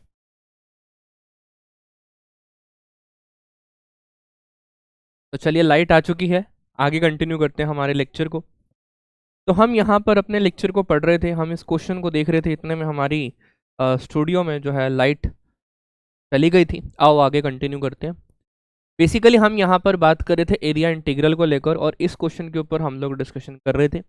ओके, आप लोगों को इस क्वेश्चन को नहीं देखना है, क्वेश्चन इसके सॉल्यूशन को नहीं देखना, क्वेश्चन को जरूर देखना है, ठीक है ना? हाँ भाई, कहीं पता चले आप लोग क्वेश्चन को ना देख रहे हो। उन्होंने बोल रखा है कि ये हमारे पास इंटीग्रल है और ये इंटीग्रल हमारे पास बाउंड किससे हो रहा है, यहाँ पर आर इज बाउंडेड बाय, ये जो हमारा रीजन है bounded region by the x is equal to 0 and y is equal to 1, x is equal to 0 and y is equal to 1 and y is equal to x square in first quadrant, y is equal to x square in first quadrant. देखो basically उन्होंने बोला क्या क्या है हमारे को, उन्होंने हमारे को यहाँ पर बोला y is equal to x square, x is equal to 0 और y इज इक्वल टू 1। आप लोगों को पता है ये कौन सा पैराबोला है, आप लोगों को अगर मैं बात करूँ तो x square is equal to 4ay type का, ये हमारे पास अपवर्ड पैराबोला है, हाँ या ना? है ना? आप लोग इसको अपवर्ड पैराबोला के नाम से जानते हैं। ये अपवर्ड पैराबोला हमारे पास किस तरीके से दिखता है सर, ये हमारे पास कुछ इस तरीके से हमारे पास इसकी डायग्राम यहाँ पर बनता है। क्लियर है पॉइंट यहाँ तक? अच्छा सर, उन्होंने हमारे को बोल रखा है जो हमारा रीजन है, डबल इंटीग्रेशन का जो रीजन है हमारे पास यहाँ पर, वो यहाँ पर कुछ फंक्शन है और यहाँ पर उसका ऑर्डर ऑफ इंटीग्रेशन है, ऑर्डर ऑफ इंटीग्रेशन है हमारे पास। तो मुझे उन्होंने बोल रखा है कि ये जो रीजन है वो x इज इक्वल टू 0 पे और y इज इक्वल टू 1 पे बाउंड हो रहा है। No problem. ये वाली जो लाइन है हमारे पास यहाँ पर x इज इक्वल टू 0, तो इसका मतलब एक तो ये वाली लाइन है जहाँ पर x कोऑर्डिनेट 0 है। क्लियर है ना पॉइंट यहाँ तक? हम इसको ये वाला पॉइंट ले लेते हैं। नेक्स्ट उन्होंने y is equal to 1 line बोली है, ये मेरे पास है यहाँ पर y is equal to 1 line. Clear है पॉइंट यहाँ तक? और उन्होंने बोला हुआ है इन फर्स्ट क्वाड्रेंट, तो कौन सा एरिया आपका यहाँ पर लेने वाला हो गया सर? ये वाला जहाँ पर आप ये ग्रीन पेन से आप यहाँ पर इसको बना रहे हैं, ये हमारा एरिया यहाँ पर आ चुका है। क्लियर है पॉइंट यहाँ तक? बढ़े आगे। अब हमें यहाँ पर जो इसका ऑर्डर ऑफ इंटीग्रेशन है वो किस टाइप में लेना है, वो इसको आप लोग यहाँ पर देख सकते हो। अगर मैं आपको बोलूँ कि हम ये ऑर्डर ऑफ इंटीग्रेशन जो है वो हमारे पास यहाँ पर x इज इक्वल टू 0 से लेकर इस पैराबोला तक हम इस पूरे कंसेप्ट को यहाँ पर लेंगे, और यहाँ से अगर मैं x की वैल्यू निकालूं तो ये डबल इंटीग्रेशन हमारे पास होगी x इज इक्वल टू 0, मतलब एक तो x इज इक्वल टू 0 से स्टार्ट हो रहा है और एक x is equal to root y तक हमारी वैल्यू यहाँ पर जा रही है, रूट वाई तक। एक तो इंटीग्रेशन ये वाली हो गई है, दूसरे के ऊपर अब हम यहाँ पर बात करते हैं। देखो पीछे चलते हैं हम यहाँ पर। देखो तो मैंने यहाँ पर क्या लिया हुआ है, सबसे पहले dx dy हमें दिया हुआ है, यस dx dy दिया हुआ है। तो सबसे पहले मेरे को x की लिमिट लेनी है। x की लिमिट कहाँ से लेकर कहाँ तक है? 0 से लेकर रूट y तक। और y की लिमिट कहाँ से लेकर कहाँ तक है? 0 और 1, वो हमें दी हुई है 0 से लेकर 1 तक। अब इस इंटीग्रल को आप लोगों को सॉल्व करना है। ये इंटीग्रल बहुत आसान है। सबसे पहले विद रिस्पेक्ट टू x आप इसको सॉल्व करेंगे। With respect to x solve करेंगे तो e raise to power y square जो है ट्रीटेड एज कांस्टेंट, तो x स्क्वायर x की इंटीग्रेशन क्या आ जाएगी? X square by 2। इंटीग्रेशन यहाँ पर आएगी, हम यहाँ पर पहुँच जाएंगे इस इंटीग्रल तक, ये वाला इंटीग्रल। और ये इंटीग्रल का आंसर आप लोगों को सॉल्व जब आप लोग करेंगे, आप लोगों का आंसर आएगा 1/4 e माइनस 1। तो आप लोगों का जो करेक्ट आंसर आएगा 1/4 e माइनस 1 टाइप में आप लोगों को ये क्वेश्चन, ये आंसर यहाँ पर मिल जाएगा। क्या मेरी बात आप लोगों को समझ में आ रही है? हाँ या ना? बोलो भाई। नेक्स्ट कंसेप्ट के ऊपर आते हैं। नेक्स्ट आप लोगों का सेम उसी तरीके से एक और क्वेश्चन यहाँ पर अवेलेबल है कि आप लोगों को अब डबल इंटीग्रेशन यहाँ पर गिवन है ओवर द रीजन r, यहाँ पर है y, ये है x, ये है dy, और आगे उन्होंने बोल रखा है कि r is the region part of the plane bounded by the y is equal to x square, y is equal to x square और y is equal to 4x minus के एक्स स्क्वायर, 4x माइनस के x square. इस type में मेरी ये जो equation है वो यहाँ पर अवेलेबल है। डन। बढ़े आगे। पक्का? अच्छा, अब मेरे पास यहाँ पर ये है एक तरीके से ये पैराबोला। ये क्या आप लोगों का? एक तरीके से ये पैराबोला। अगर मैं इसको ठीक ठाक करके लिखूं तो y is equal to minus के एक्स स्क्वायर प्लस का 4x मेरे पास यहाँ पर अवेलेबल है। अब मैं यहाँ पर परफेक्ट स्क्वायर बनाने की यहाँ पर मैं कोशिश कर, मैं क्या करता हूँ यहाँ से इसमें से नेगेटिव कॉमन लेके इसको दे देता हूँ, तो ये माइनस y हो जाएगा which is equal to the x square minus के 4x मेरे पास वैल्यू यहाँ पर अवेलेबल है। Half of coefficient of x with negative sign मैंने क्या करा, दोनों तरफ ऐड कर दिया है। Half of coefficient of x with positive sign, दोनों तरफ मेरे को क्या करना है, यहाँ पर ऐड करना है। तो मेरे पास यहाँ पर क्या हो गया है, दैट इज 2, तो ये हो गया मेरे पास +4, ये हो गया मेरे पास -4। तो मेरे पास अब यहाँ पर ये वैल्यू क्या बन गई है, y with negative sign which is equal to the which is equal to the, ये बन जाएगा x माइनस 2 का होल स्क्वायर, x माइनस 2 का होल स्क्वायर, और मेरे पास ये जो नेगेटिव 4 है उधर आके पॉजिटिव 4 बन जाए। क्लियर है? यहाँ से अगर मैं नेगेटिव को थ्रू आउट कॉमन आउट भी ले लूँ तो आप लोगों के पास ये क्या बनेगा, -4 प्लस का y, ये पॉइंट आप लोगों को यहाँ पर मिलेगा इस तरीके से y -4। अगर मैं इसको ऐसे लिख लूँ, यहाँ पर नेगेटिव कॉमन लेते ही ये y -4 हो जाएगा which is equal to the x -2 का होल स्क्वायर। ये मेरे पास यहाँ पर हुआ है। बेसिकली ये y is equal to x square type की एक स्टैंडर्ड इक्वेशन जो होती है, वैसे ये स्टैंडर्ड इक्वेशन नहीं है, स्टैंडर्ड इक्वेशन होती है x square is equal to 4a y type में। और अगर ये क्या है सर, ये तो पॉजिटिव अपवर्ड का पैराबोला है, लेकिन अगर मेरे पास यहाँ पर x square is equal to minus के 4ay आ जाए तो ये डाउनवर्ड पैराबोला हो जाता है। तो डाउनवर्ड पैराबोला हमें यहाँ पर बनाना है। तो मेरे पास अब आगे उन्होंने यहाँ पर क्या बोल रखा है, -4 और यहाँ पर है -2। तो इसका मतलब वो कहीं ना कहीं हमारे पास जो पैराबोला है वो इस टाइप में वैल्यू हमारी यहाँ पर डेवलप करेगा। नेक्स्ट जो आगे उन्होंने मुझे लाइन की इक्वेशन दे रखी है, वो लाइन की इक्वेशन हम यहाँ पर बना लेते हैं। y is equal to x square type की मेरे पास एक लाइन यहाँ पर अवेलेबल है। हम लोगों ने यहाँ पर इसके बारे में भी डिस्कशन कर लिया। अब हुआ क्या, y की लिमिट कहाँ से लेकर कहाँ तक है। देखो सबसे पहले अगर मैं y की लिमिट यहाँ पर लूँ तो मेरे पास ये पॉइंट यहाँ पर अवेलेबल है, मेरे पास ये पॉइंट यहाँ पर अवेलेबल है। लेकिन सर x की लिमिट नहीं पता, यहाँ से लेकर यहाँ तक की ये जो x की लिमिट है इसके बारे में हम लोग जानकारी यहाँ पर हम कैसे लें। अब अगर x की लिमिट फाइंड आउट करनी है तो दोनों y's को आप लोग जो है इक्वल कर लो। x is equal to 4x minus के एक्स स्क्वायर, ये मेरे पास आ गया। यहाँ से आ जाएगा आपका 3x माइनस के x square which is equal to 0। x common ले लेंगे तो ये बन जाएगा 3 minus k x which is equal to 0। एक बार यहाँ से x की वैल्यू 0 आ गई है और एक बार x की वैल्यू 3 आ गई है। एक बार x की वैल्यू 0 आ गई है और एक बार की वैल्यू 3 आ गई है। इसका मतलब ये कहीं ना कहीं वैल्यू जो है हमारी, ये x इज इक्वल टू 1 पे वैल्यू जो है, x इज इक्वल टू 3 पे वैल्यू हमारी यहाँ पर ये बन रही हो, x इज इक्वल टू 3 पे। अब प्रॉब्लम इज दैट कि मेरे पास यहाँ पर ये x इज इक्वल टू 3 तो आ गया। अब क्या x इज इक्वल टू 3 इधर भी यहाँ पर सेटिस्फाइड करने पर, जैसे x की वैल्यू 3 पुट करते हैं तो y की वैल्यू भी 3 आ रही है। क्या इधर भी 3 आ रही है आपके पास, x की वैल्यू 3 पुट करते ही तो मेरे पास वैल्यू कितनी आ रही है, ये 4 3 12 माइनस के 9, तो मेरे पास यहाँ पर 3 है। इसका मतलब ये वाला जो पॉइंट है आप लोगों का ये 3,3 पॉइंट है। इसका मतलब ये जो पॉइंट है आप लोगों का 3,3 पॉइंट है। हाँ, हम लोगों ने पॉइंट ऑफ इंटरसेक्शन लिया ना, तो इसको ऐसे करते हैं, इस वाले पॉइंट को उठाते हैं और इसको इधर रख देते हैं, वो ज़्यादा हमारे लिए सही रहेगा। और इसको यहाँ से कर देते हैं डिलीट। क्लियर है ना पॉइंट, बढ़ो आगे। ये वाला पॉइंट यहाँ पर आ चुका, डन। अब हमारे को ये बाउंडेड बाय द रीजन तो यहाँ पर हो चुका है, ये वाला एरिया हमारा आया है। अब यहाँ से अब मुझे इसको ऊपर की तरफ को लेके जाना है, ये वाला एरिया। बस अब आप लोग इसकी इंटीग्रेशन यहाँ पर कर दोगे। इंटीग्रेशन है आप लोगों के पास ओवर द रीजन y, यहाँ पर हो जाएगा dy, यहाँ हो जाएगा dx। y की लिमिट हमारे पास कहाँ से लेकर कहाँ तक है वो आप लोगों को पता होनी चाहिए। That is y is equal to x से लेकर, y इज इक्वल टू कहाँ गई, x से लेकर 4x माइनस के एक्स स्क्वायर तक है। तो मेरे पास ये वैल्यू क्या हो गई है, 4x माइनस के एक्स स्क्वायर, और इसकी लिमिट मेरे पास 0 से लेकर 3 तक होगी x की लिमिट। बस आपको अब इस इंटीग्रल को सॉल्व करना है, बस आपको अब क्या करना है, इस इंटीग्रल को सॉल्व करना है। एक बार हम यहाँ पर वेरीफाई भी कर लेते हैं कि हमारी कोई यहाँ पर मिस्टेक तो नहीं हुई है। Yes, y is equal to x square 0 to term, बिल्कुल ठीक है। अब यहाँ पर हम लोग आगे की ओर बढ़ते हैं। मेरे पास ये इंटीग्रेशन हो जाएगी 0 से लेकर 3 तक।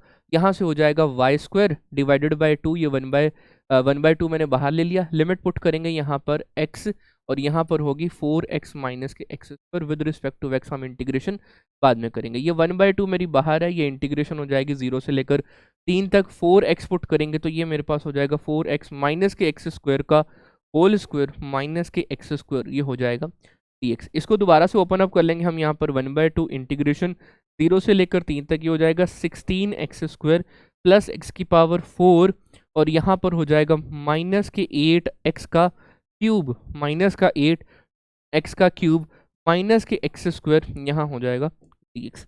यहाँ से आप लोगों का आंसर क्या बनेगा, 1/2 इंटीग्रेशन 0 to 3, यहाँ से हो जाएगा आप लोगों का 15x स्क्वायर, यहाँ से होगा 15x स्क्वायर। इसको ऐसे करते हैं प्रॉपर तरीके से, इंक्रीजिंग ऑर्डर में लिखते हैं, x की पावर 4 प्लस यहाँ से हो जाएगा आप लोगों का माइनस 8x क्यूब। अब स्क्वायर वाली टर्म को कंबाइन कर लेते हैं, ये हो गया, ये हो गया 8x क्यूब में, यहाँ पर हो जाएगा प्लस का 15x स्क्वायर, यहाँ से हो जाएगा dx। बस इतने से आगे तो आप लोगों का खुद यहाँ से आगे खुद करेंगे। Upper limit minus lower limit आप लोगों का करेक्ट आंसर यहाँ पर हो रहा होगा, अपर लिमिट माइनस के लोअर लिमिट। तो आप लोगों का जो करेक्ट आंसर आएगा वो आप लोग यहाँ पर वेरीफाई कर लीजिएगा। आप लोगों का आंसर आना चाहिए 54/5। आप लोगों का आई थिंक करेक्ट आंसर है, जहाँ तक मैं ये बुक में देख पा रहा हूँ 54/5 आप लोगों का यहाँ पर करेक्ट आंसर है। प्लीज़ आप लोग इसको वेरीफाई ज़रूर करिएगा भाई, प्लीज़ आप लोग इसको वेरीफाई ज़रूर करिएगा। मैंने एक बार छोड़ दिया है क्योंकि यहाँ से ये जो स्टेप है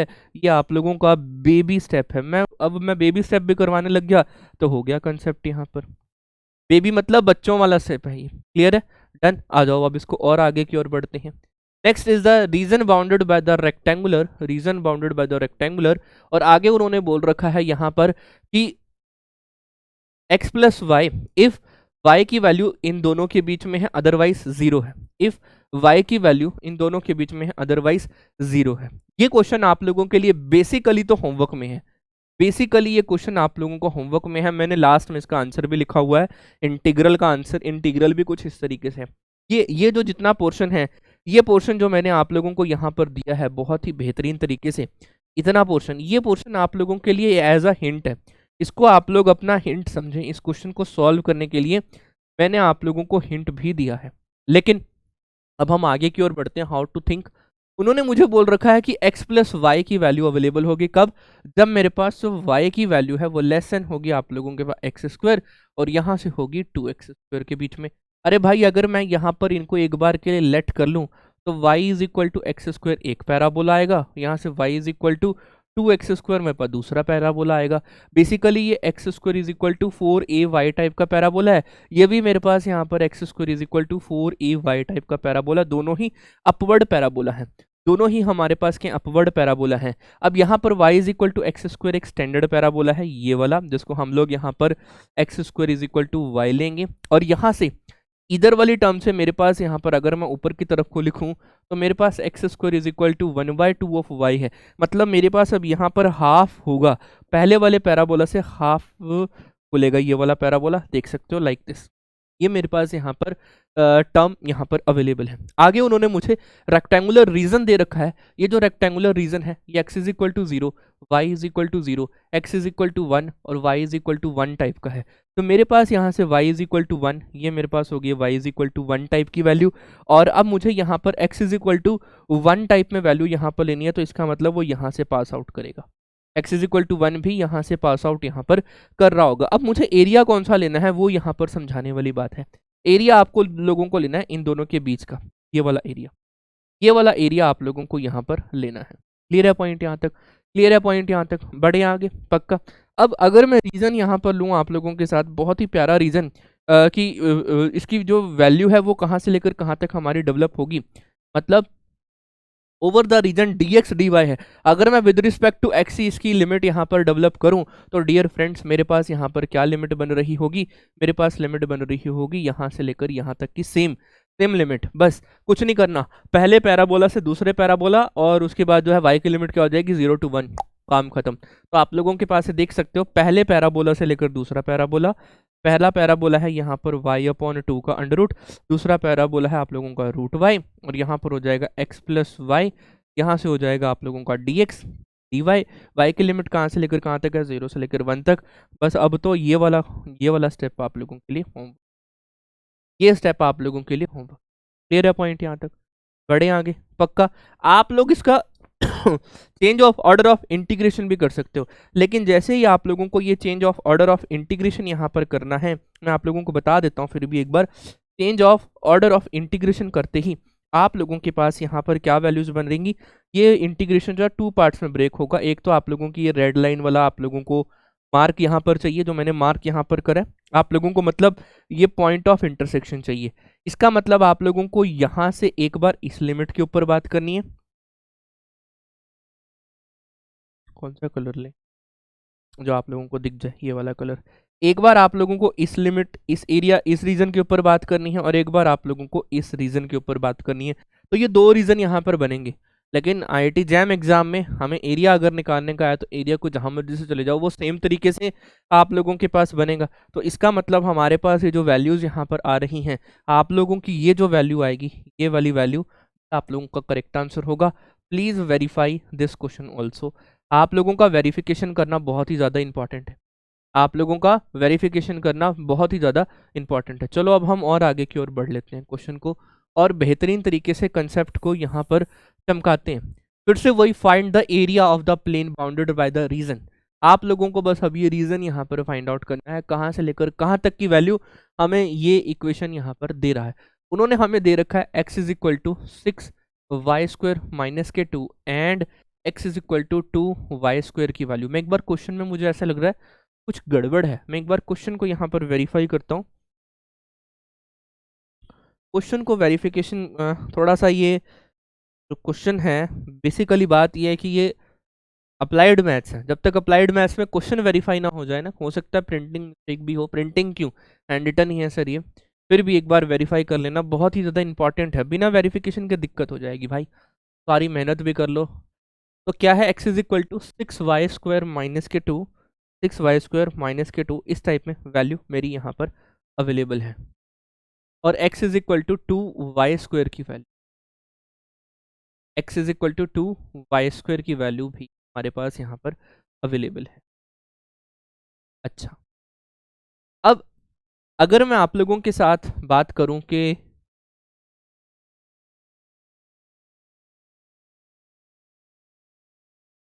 ओके, मेरे पास यहाँ से x is equal to 2y² है।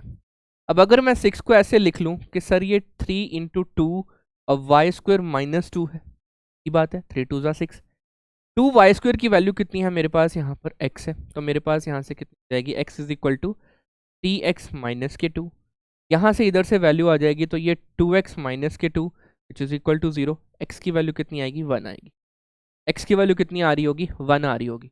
लेकिन जैसे ही मेरे पास x की वैल्यू 1 आएगी तो x is equal to 2y² होगा, तो y की वैल्यू मेरे पास यहाँ पर क्या आ रही होगी, मेरे पास y की वैल्यू आ रही होगी 1/2 which is equal to the y²। तो y की वैल्यू आ रही होगी +-1/√2, +-1/√2 में मेरे पास y की लिमिट भी आ गई। इसका मतलब मेरे पास ये जो y यहाँ पर एक्सिस पे कट रहा है, x इज इक्वल टू 1 पे, ये जो पॉइंट ऑफ इंटरसेक्शन आए हैं, ये पॉइंट आप लोगों के यहाँ पर बने हैं। क्लियर है ना पॉइंट यहाँ तक, बड़े आगे। बस अब ऐसा करो, इसकी पॉइंट ऑफ वो ले लो, इंटीग्रेशन का लिमिट ले लो, बस आप लोगों का आंसर बन गया। आप लोग करो एक पैराबोला से लेकर दूसरे पैराबोला तक और उसकी लिमिट यहाँ पर अप्लाई कर दो। y की लिमिट -1/2 से लेकर +1/2 तक, -1/2 से लेकर +1/2 तक की वैल्यू आप लोगों की यहाँ पर आ जानी चाहिए। तो ये double integration of the region बोल रखा है सिर्फ, तो मैं सबसे पहले x की लिमिट यहाँ पर लूंगा, ये हो जाएगा dx, यहाँ से हो जाएगा dy। और x की लिमिट है एक पैराबोला से लेकर दूसरे पैराबोला तक, नो प्रॉब्लम। आप लोगों के पास यहाँ पर अवेलेबल है दैट इज 2y², ये वाला लिमिट है, तो आप लोगों के पास होगी that is value of 6y² - 6y² - ये इधर को आ रहा है, और ये वाली वैल्यू होगी 2y²। और इसकी लिमिट क्या हो जाएगी, -1/√2 से लेकर -1/√2 से लेकर +1/√2 तक। लेट मी वेरीफाई दिस, -1/2 से लेकर 6y dx dy टाइप में आप लोगों का ये आंसर आएगा। बस आप लोगों को अब इस पूरे इंटीग्रल को सॉल्व करना है, इस पूरे इंटीग्रल को आप लोगों को क्या करना है, सॉल्व करना है। ये आप लोगों के लिए करेक्ट आंसर यहाँ पर है, ठीक है, इसको आप लोग सॉल्व करेंगे। डन भाई, जितना भी इंटीग्रेशन का है, आप लोगों को इंटीग्रेशन खुद आनी चाहिए। इतने दिनों से मैं आप लोगों को करवा रहा हूँ, और आप लोग बीएससी फाइनल ईयर के स्टूडेंट हैं या बीएससी पास आउट स्टूडेंट हैं, आप लोगों की जो क्वालिफिकेशन है वो बीएससी है। बीएससी या तो आप लोग यहाँ पर हमारे पास फाइनल ईयर के स्टूडेंट होंगे, या आप लोग जो है ड्रॉप करे होंगे, ठीक है ना। तो आप लोगों को पता होना चाहिए कि how to deal with the integral, how to deal with the integral. Clear है, नेक्स्ट कंसेप्ट आप लोगों की स्क्रीन के ऊपर ये रहा। ओके जी, अब अगर मैं आप लोगों को बात बोलूं, नेक्स्ट जो टॉपिक आने वाला है वो हमारा चेंज ऑफ वेरिएबल का आने वाला है। लेकिन मैं आगे उससे पहले आप लोगों को अगर मैं बात बताऊं, तो बेसिकली बात जो सिर्फ इतनी है कि अगर आप लोगों के पास कोई सर्कुलर मेथड यहाँ पर अवेलेबल है, इसको यहाँ से 1 मिनट के लिए हम अभी के लिए इसको रिमूव करते हैं।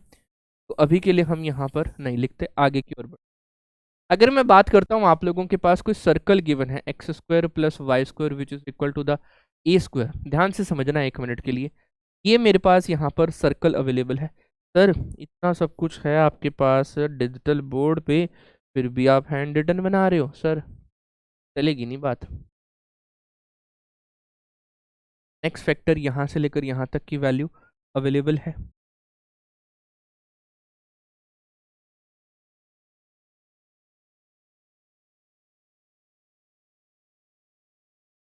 ठीक है जी, अब सर्कल इसके ऊपर ड्रॉ कर लेते हैं। सर्कल बहुत ही प्यारा सर्कल हम इसके ऊपर ड्रॉ करेंगे। ये सेंट्रल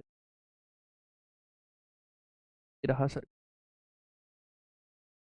पक्की बात है। अब यहाँ, अब हम यहाँ से इसको डिफाइन करते हैं कि अगर मैंने ये रेडियस यहाँ पर ये बनाया, यहाँ से ये डाउन करा, ये मेरे पास यहाँ पर ट्राइंगल की टर्म यहाँ पर अवेलेबल है और ये थीटा एंगल बना रहा है, थीटा एंगल बना रहा है। मेरे पास यहाँ पर ये रेडियस आर है, तो इसका मतलब ये क्या हो जाएगा, आर कॉस थीटा की टर्म आएगी और यहाँ से आप लोगों के पास आर साइन थीटा आएगा। लेकिन मैं इस वाले पॉइंट पे यहाँ पर आप लोगों के साथ डिस्कशन नहीं करना चाहता। मैं ये कहना चाहता हूँ कि अगर मेरे पास यहाँ पर, हाँ वही वाली बात है, आप लोगों की वैल्यू कॉस थीटा की वैल्यू यहाँ पर एक्स अपॉन आर टाइप में आएगी, एक्स अपॉन आर टाइप में आएगी, और यहाँ से आप लोगों की साइन थीटा की वैल्यू जो है वो आप लोगों की वाई अपॉन आर टाइप में आएगी। क्यों? क्योंकि इतनी वैल्यू जो है इसको हम लोग एक्स नाम दें, इसकी वैल्यू को आर, और ये वाली वैल्यू अगर मेरे पास आर है, क्योंकि रेडियस आर है, वो वाई एक्सिस का पॉइंट है, वो एक्स एक्सिस का पॉइंट है, तो कॉस थीटा की वैल्यू आप लोगों के पास है एक्स अपॉन आर और साइन थीटा की वैल्यू आप लोगों के पास वाई अपॉन आर। तो यहाँ से आप लोगों के पास एक्स की वैल्यू कितनी आ रही होगी, आर कॉस थीटा, और वाई की वैल्यू कितनी आ रही होगी, आर साइन थीटा। और जब आप लोग यहाँ पर dx को dx और dy को आप लोग रिप्लेस करेंगे तो बेसिकली इनका जोकोबियन और dr d थीटा आएगा। ये जो पॉइंट है आप लोगों का चेंज ऑफ वेरिएबल का पॉइंट है, इसको मैं अभी करवाऊंगा आप लोगों के साथ। सिर्फ मैं छोटी सी बात आप लोगों को बता देना चाहता हूँ, ये चेंज ऑफ वेरिएबल में हम लोग करेंगे। तो इनकी जोकोबियन की जो वैल्यू आती है वो आती है dx dy which is equal to the r dr d theta के तौर पर हम लोग जो है इस पूरे पॉइंट को यहाँ पर रिप्लेस करेंगे r dr d थीटा का पॉइंट। अच्छा, अब अगर मैं आप लोगों के साथ इसको और आगे की और डिस्कशन करूं तो एक क्वेश्चन है आप लोगों के पास यहाँ पर, that is the value of the volume integral, sorry volume है कि वैल्यू है, value of the integral of the region. आप लोगों को इसके ऑप्शंस भी गिवन है और इंटीग्रल आप लोगों को कुछ इस तरीके से रीजन डी पे गिवन है, और यहाँ पर बोल रखा है log of x square plus y square upon में आएगी वैल्यू यहाँ पर x square plus y square, यहाँ होगा डी एक्स और यहाँ होगा डी वाई। इस तरीके से वैल्यू अवेलेबल है। और आगे उन्होंने डी के अंदर ये बात बोल रखी है कि x square plus y square की वैल्यू आप लोगों के पास क्या है, 1 और ई के बीच में अवेलेबल है, 1 और ई के बीच में अवेलेबल है। अच्छा, अब 1 मिनट के लिए अगर मैं आपको ये बात बोलूं कि मेरे पास अगर मैं इसको चाहूं तो चेंज ऑफ वेरिएबल से भी कर सकता हूं, चेंज ऑफ वेरिएबल से भी कर सकता हूं। जो अभी मैंने आप लोगों को बताया, थोड़ा सा हिंट दिया कि सर अगर मैं यहाँ पर dx dy को r dr d थीटा की टर्म में लिख लूं और उसकी x की वैल्यू मेरे पास यहाँ पर क्या है, x की वैल्यू है r cos थीटा और y की वैल्यू आप लोगों के पास r sin थीटा की टर्म मेरे पास यहाँ पर आ चुकी है। तो मेरे पास ये वैल्यूज वैल्यू वैल्यू वैल्यू जो यहाँ पर होगी which is equal to the scenario, हमें पता है एक्स स्क्वायर अगर मैं करता हूँ तो x square plus y square which is equal to the r square cos square theta plus r square, यहाँ पर होगा साइन स्क्वायर थीटा, यहाँ से मेरे पास आर स्क्वायर कॉमन आ जाएगा, that is sine square theta plus cos square theta which is equal to the r square into 1 which is equal to the r square की वैल्यू मेरे पास यहाँ पर अवेलेबल है। इसका मतलब मैं ये जो डबल इंटीग्रल मैंने यहाँ पर लिया वो मेरे पास यहाँ पर, और अब इस बात को जरा ध्यान से समझना, मेरे को और क्या क्या वैल्यूज गिवन है, मैं यहाँ पर और क्या क्या वैल्यूज गिवन है, sir x square plus y square which is less than 1 और लेस देन और इक्वल टू ई स्क्वायर, इतनी वैल्यू अवेलेबल है, हाँ या ना, बोल भाई, पक्की बात है। अच्छा सर इसकी वैल्यू तो आर स्क्वायर है, इसका मतलब 1 लेस देन ये हो जाएगा r square less than e square, अगर मैं रूट लगा दूँ तो 1 less than r less than और इक्वल टू ई, इसका मतलब रेडियस जो है 1 और ई के बीच में यहाँ पर लाई कर रहा, 1 और ई के बीच में आप लोगों का ये रेडियस जो है वो लाई कर रहा है।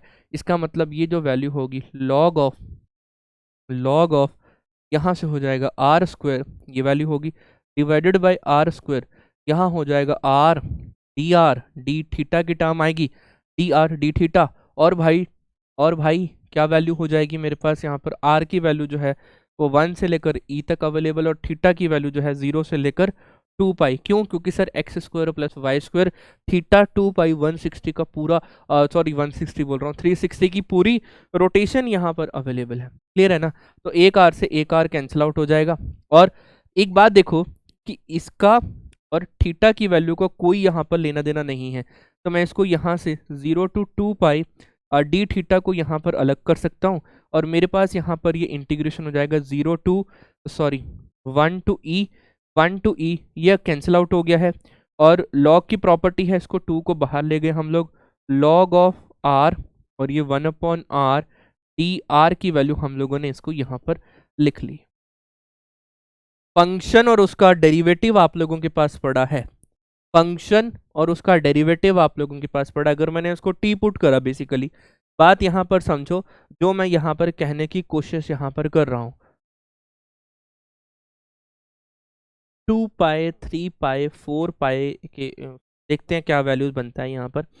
चलो इसको सॉल्व करते हैं, इस पूरे पार्ट को यहाँ पर सॉल्व करते हैं।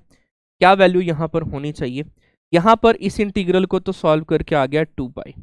ओके जी, अब ये इंटीग्रल हमारा यहाँ पर सॉल्व होना बाकी है, ये इंटीग्रल सॉल्व होना बाकी है। तो अपने पास आंसर कितना आएगा 2।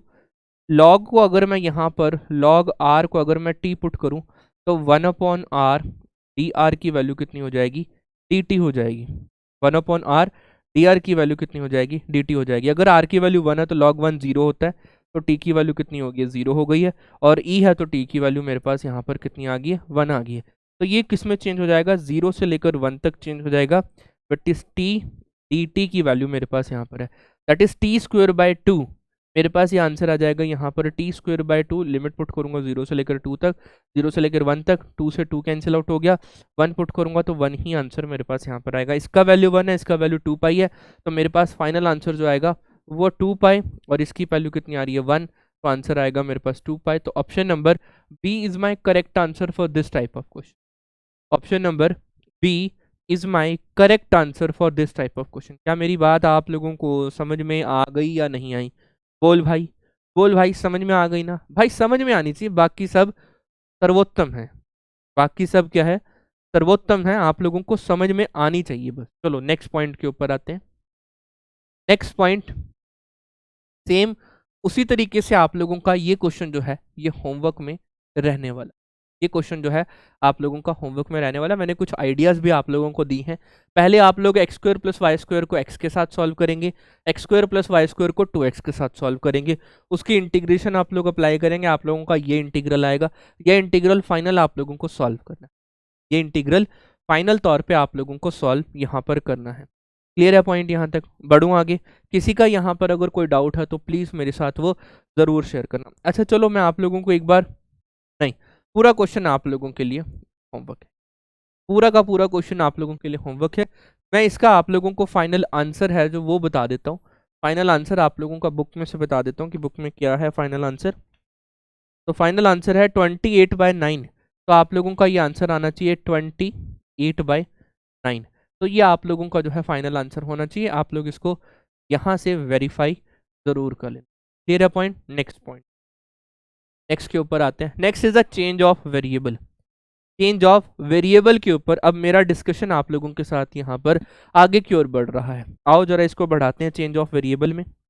बेसिकली बात ये कुछ नहीं है, ये बात क्या बोलते हैं कि अगर कोई रीजन मेरे पास यहाँ पर डी रीजन में है, तो अगर हम उसको u और v की पॉइंट में यहाँ पर चेंज करते हैं तो वो फंक्शन चेंज जो हो जाता है, लेकिन मल्टीप्लाई किससे होता है, उसके जकोबियन से चेंज, मल्टीप्लाई किससे होता है, उसके जकोबियन से चेंज होता है। अच्छा, अगर मैं आपको बोलूं कि मेरे पास यहाँ पर ये एक्स एक्सिस है, ये वाई एक्सिस है, X axis Y axis, X is equal to A, X is equal to A और Y is equal to B, तो ये वाला पॉइंट क्या आ गया मेरे पास, a, b।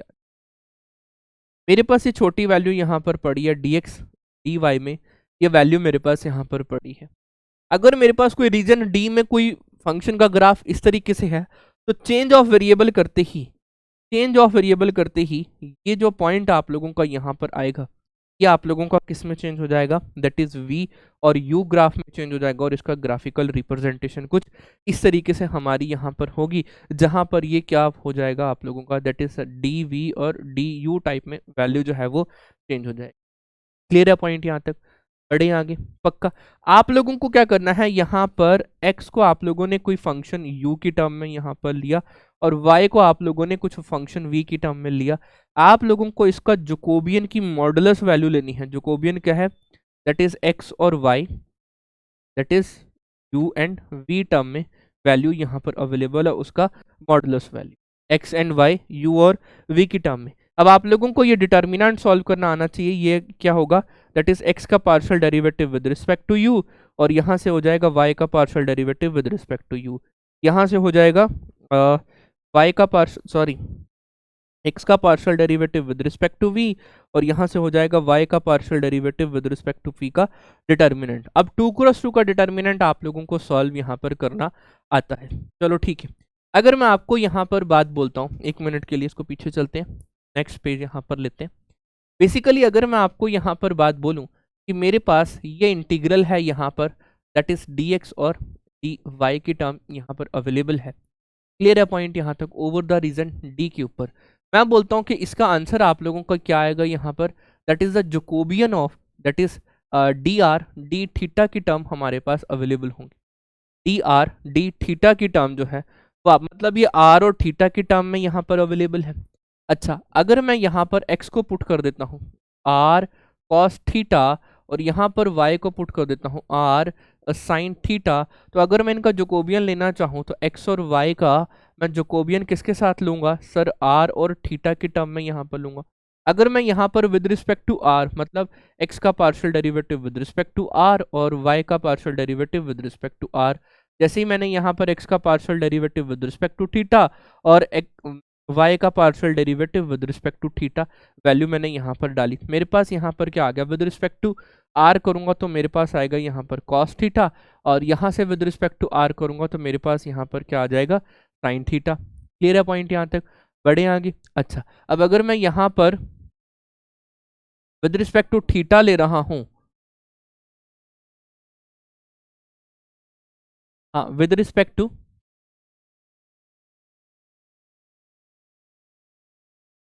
नहीं नहीं, यहाँ पर वैल्यू क्या होगी, विद रिस्पेक्ट टू आर ले रहा हूँ ना, तो आर का डेरिवेटिव करूंगा, ये तो कांस्टेंट है ना, कांस्टेंट एज इट इज रहेगा कॉस थीटा, और यहाँ पर वैल्यू क्या रहेगी, हाँ ठीक लिखा था साइन थीटा। इसकी वैल्यू यहाँ पर विद रिस्पेक्ट टू थीटा है, तो कॉस का डेरिवेटिव कितना होता है, माइनस के साइन थीटा इंटू आर, ये वाली वैल्यू बनी रहेगी, और यहाँ थीटा करूंगा तो ये हो जाएगा आर का कॉस थीटा, ये वाली वैल्यू हो जाएगी। इसको मल्टीप्लाई करूंगा तो ये हो जाएगा r cos square theta minus minus of r, यहाँ से हो जाएगा साइन स्क्वायर थीटा, ये पॉजिटिव में बनेगा, ये हो जाएगा आर, यहाँ से होगा कॉस स्क्वायर थीटा, यहाँ से होगा साइन स्क्वायर थीटा, ये वाली वैल्यू, तो यहाँ से हो जाएगा आर। तो मेरे पास जोकोबियन की जो वैल्यू आई है वो हमारे पास आर आई है।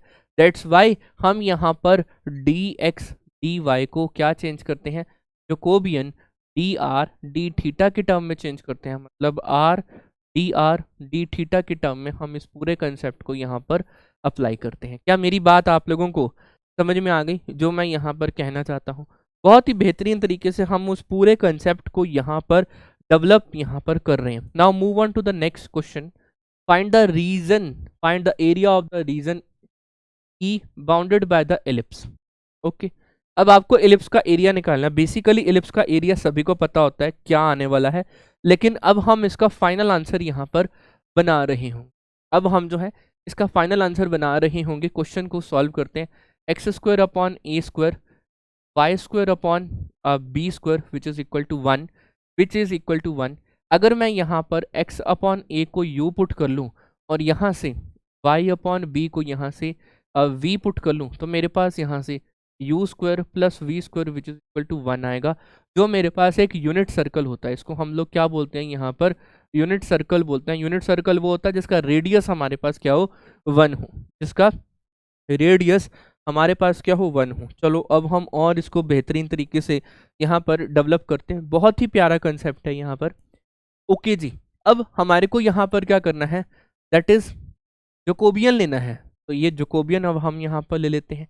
इसको चेंज ऑफ वेरिएबल हम यहाँ पर इसको वेरिएबल से ही इसको जो है चेंज ऑफ, हाँ change of variable, change of order of integration नहीं, चेंज ऑफ वेरिएबल से इसको सॉल्व कर देंगे कुछ। तो यहाँ पर क्या है, एक्स और वाई है, यहाँ पर है यू और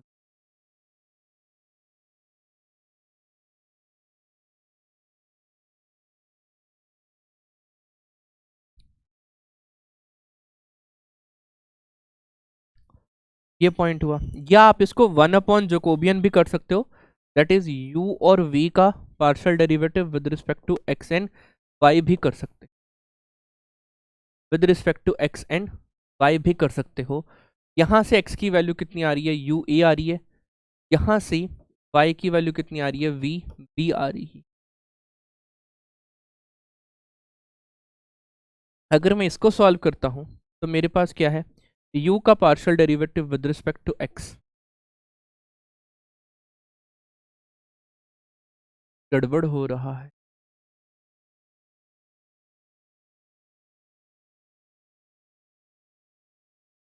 क्या मैं ठीक चल रहा हूँ, x का partial derivative with respect to u।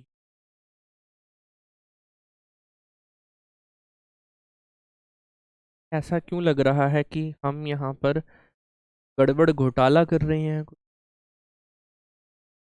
Let me confirm, let me confirm this thing. ऐसा क्यों लग रहा है कि हम यहाँ पर कुछ गड़बड़ घोटाला करने की कोशिश कर रहे हैं। है तो x को हम लोगों ने ए यू लिया, y को हम लोगों ने वी बी लिया, बिल्कुल ठीक है यहाँ तक। ये तो पॉइंट बिल्कुल यहाँ तक ठीक। चलो इसको इरेज करते हैं, हम लोगों ने ये तो बिल्कुल ठीक लिया है। चलो देखते हैं आगे की ओर बढ़ाते हैं। बेसिकली अगर मैं यहाँ पर ऐसा बोलूँ कि मेरे को x का partial derivative with respect to u लेना है, यहाँ से y का partial derivative with respect to u, x का partial derivative with respect to v और y का partial derivative with respect to v का डिटर्मिनेंट सॉल्व करना है। तो x का वैल्यू ये है, विद रिस्पेक्ट टू u करूंगा तो मेरे पास a आंसर आएगा, y का विद रिस्पेक्ट टू u करूंगा तो मेरे पास 0 आंसर आएगा क्योंकि v है यहाँ। x का विद रिस्पेक्ट टू 0 और ये b, हाँ ठीक है बिल्कुल, मैं पहले ठीक ही कर रहा था। ये ए बी आंसर यहाँ पर आ रहा है। क्लियर है पॉइंट यहाँ तक। बढ़े आगे, अब मैं इसकी इंटीग्रल को यहाँ पर कर दूंगा। ये हो जाएगा इंटीग्रेशन, इंटीग्रेशन यहाँ से वैल्यू हो जाएगी dx dy था, यहाँ से हो जाएगा r dr d थीटा की वैल्यू यहाँ पर अवेलेबल होंगी, r dr d थीटा की वैल्यू अवेलेबल होंगी। और रेडियस है तो ये हो जाएगा 0 to 1, थीटा की वैल्यू है तो 0 to 2 पाई, क्योंकि मुझे यहाँ पर क्या दिया हुआ है, क्योंकि मुझे यहाँ पर जो वैल्यू दी हुई है वो हमारे पास जो आंसर आ रहा है वो यूनिट सर्कल में आ रहा है। तो अब मैं यहाँ पर इसको कंफर्म करते हैं, ये वैल्यू हमारे पास यहाँ पर आ चुकी है। आर डी थीटा नहीं आएगा, यहाँ पर वैल्यू आ जाएगी जोकोबियन। ओफो, ये होगा मेरे पास यहाँ पर डबल इंटीग्रेशन जोकोबियन, यहाँ होगा डी आर डी थीटा। मेरे पास ये डबल इंटीग्रेशन जोकोबियन है ए बी, यहाँ से हो जाएगा आर डी आर और ये वाला नंबर होगा डी थीटा। आर की वैल्यू क्या है, रेडियस है, रेडियस कहाँ से लेकर कहाँ तक है, यूनिट सर्कल है तो 1 होगा। तो इसका इंटीग्रेशन मेरे पास यहाँ पर अवेलेबल है, इसको अलग कर देते हैं, दैट इज 0 to 1, यहाँ से हो जाएगा डी आर, ये हो जाएगा 0 to 1, यहाँ से हो जाएगा 0 to 2 पाई। ओफो, मैं क्या कर रहा हूँ, मैं यहाँ पर इसको थीटा अलग कर देना चाहता हूँ। थीटा की वैल्यू कितनी है, 0 to 2 पाई डी थीटा की वैल्यू, और रेडियस है 0 to 1 डी आर, और यहाँ पर है आप लोगों का बाहर में ए बी। और ये क्या है, यूनिट सर्कल, यूनिट सर्कल का रेडियस है तो इसका आंसर आ गया 1, इसका आंसर आ गया है आप लोगों के पास 2 पाई A B, 2 pi E B. मैंने कुछ गलत करा, कुछ गलत करा मैंने।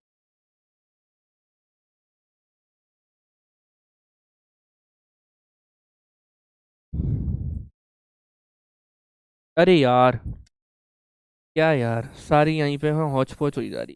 खैर कोई नहीं, हम इसको डिलीट थोड़ा ना करेंगे, हम तो लाइव की तरह काम करते हैं यहाँ पे, जैसे लाइव क्लास हो रही है।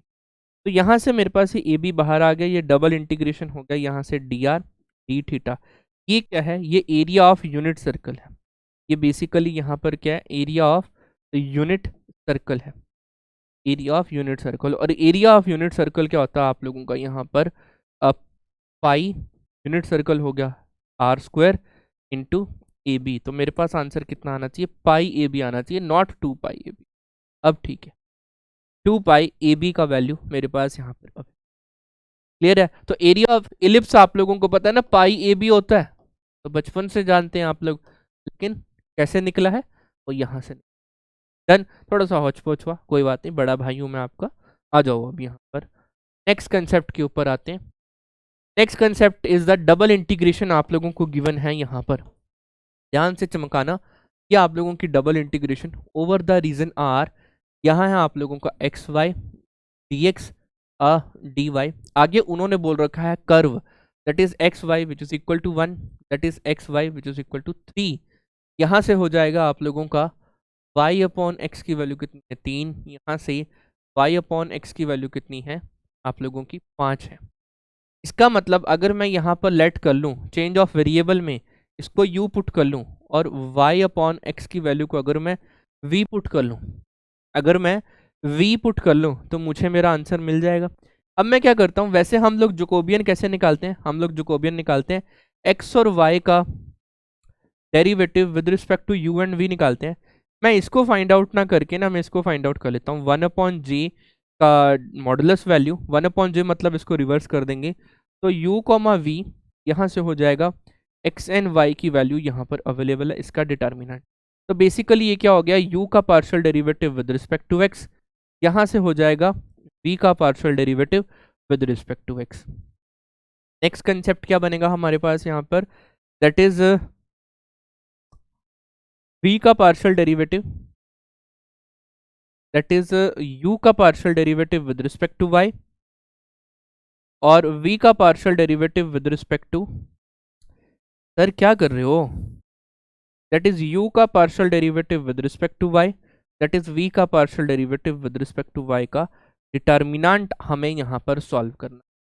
हमें यहाँ पर क्या करना है, डिटर्मिनेंट की वैल्यू जो है वो यहाँ पर सॉल्व करनी है। आओ अब हम यहाँ पर इस डिटर्मिनेंट को सॉल्व करते हैं। यहाँ पर x और y की वैल्यू मैंने u ली है और y अपॉन एक्स की वैल्यू हम लोगों ने क्या ली है, v ली है। अब अगर मैं u का partial derivative with respect to x करूंगा, हमें क्या चाहिए, u का partial derivative with respect to x, इसका विद रिस्पेक्ट टू x करूंगा तो ट्रीटेड y एज कांस्टेंट, तो मेरे पास y आएगा। v का partial derivative with respect to x करूंगा तो ये मेरे पास माइनस के y अपॉन एक्स। u का partial derivative with respect to y करूंगा तो treated x as constant, y का डेरिवेटिव 1 हो जाएगा। और v का partial derivative with respect to y करूंगा तो मेरे पास आएगा 1 बाई एक्स टाइप। इसका डिटर्मिनेंट जैसे मैंने यहाँ पर लिया, ये इसके साथ मल्टीप्लाई होगा तो ये मेरे पास y अपॉन एक्स हो जाएगा। ये मेरे पास नेगेटिव नेगेटिव पॉजिटिव की वैल्यू लेगा और इसके साथ ये y अपॉन एक्स फिर से बनेगा ये, तो ये मेरे पास 2y अपॉन एक्स टाइप में वैल्यू हमारे पास यहाँ पर आएगी डिटर्मिनेंट की। और इसका जैसे ही मैं रेसिप्रोकल करूँगा तो ये जकोबियन की वैल्यू कितनी आ जाएगी, x अपॉन 2y की टर्म हमारे पास यहाँ पर अवेलेबल होंगी, x अपॉन 2y। कुछ गड़बड़ हुई फिर, let me confirm this thing.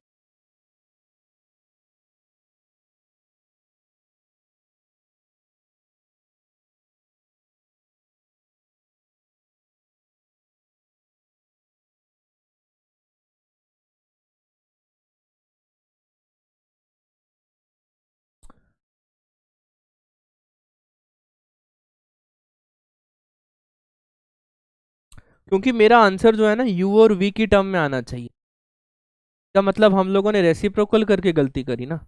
क्योंकि अब मुझे बताओ, मुझे ऐसा क्यों पता लगा कि मेरा आंसर u और v की टर्म में आना चाहिए था, क्योंकि हमें पता है कि हम यहाँ पर dx dy को चेंज करके क्या लिखने वाले, जोकोबियन du dv।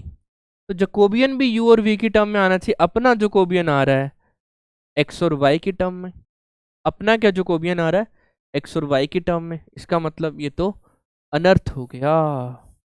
कोई दिक्कत नहीं है, कोई दिक्कत नहीं है, हम यहाँ से इसको क्या कर सकते हैं, हाँ उल्टा नहीं ना करना चाहिए था हमारा, हमारे को यहाँ से उल्टा नहीं करना चाहिए था, इसलिए मैं आप लोगों को करके दिखा रहा हूँ ताकि आप लोगों को कोई दिक्कत ना आए। अब यहाँ से इसकी वैल्यू निकाल लो, सर x का partial derivative with respect to u, यहाँ से अब मुझे वैल्यू निकाल लेनी है x का y का partial derivative with respect to u, यहाँ से हो जाएगा y का x का partial derivative with respect to v और y का partial derivative with respect to v का डिटर्मिनेंट अब मुझे यहाँ पर इसके लिए सॉल्व करना है। क्लियर है पॉइंट यहाँ तक?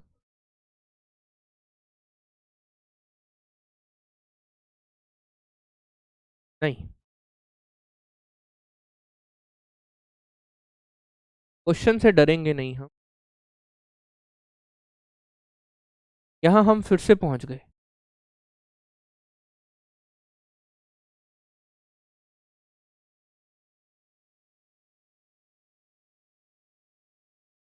ये टर्म अगर मैं यहाँ पर लिखूं,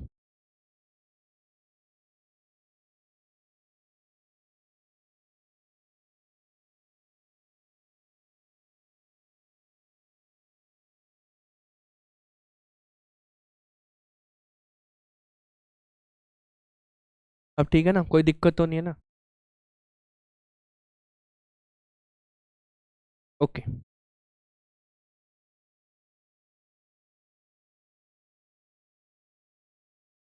इसका आंसर मेरे पास यहाँ पर ये बना, दैट इज 2y/x। अरे यार, y/x को अगर मैं v पुट कर सकता हूँ तो मेरे पास आंसर इसका 2v तो आया। तो ओरिजिनल जोकोबियन का आंसर कितना आ गया? 1/2v तो आया यार, क्या दिक्कत है? क्योंकि मैं तो उसका रेसिप्रोकल लेके चल रहा हूँ ना यहाँ पर। इसका आंसर कितना आ गया? 1/2v। अब ठीक है, अब ठीक है, इसका आंसर कितना आ गया? 1/2v की टर्म हमारे पास यहाँ पर आ चुकी। अरे भाई, क्वेश्चन तो बड़ा फंस गया यहाँ पर। चलो खैर, कोई बात नहीं। हमने यहाँ पर अब x इंटू यू को, x इंटू वाई को हम लोगों ने u पुट करा। तो ये जो इंटीग्रल है मेरे पास कहाँ से लेकर कहाँ तक चेंज हो गया? That is u। dx dy को हम लोग जोकोबियन के तौर पे लिखेंगे, that is 1/v। du dv की टर्म में लिखेंगे, du dv की टर्म में लिखेंगे। और अगर हमने इसको u पुट करा है तो बाय दिस टर्म u की वैल्यू मेरे पास क्या आ रही है? 1 और 3 के बीच में आ रही है। अगर हमने इसको v पुट करा है तो v की वैल्यू कहाँ से लेकर कहाँ तक आ रही है? 3 और 5 के बीच में आ रही है। तो इसका मतलब मेरे पास u की लिमिट आ रही है 1 टू 3, 3 टू 5, ये वैल्यू मेरे पास है। अब आपको इस इंटीग्रल को सॉल्व करना है। ये इंटीग्रल आप लोगों के लिए होमवर्क है। क्लियर है ना? आप तो सॉल्व कर लोगे ना?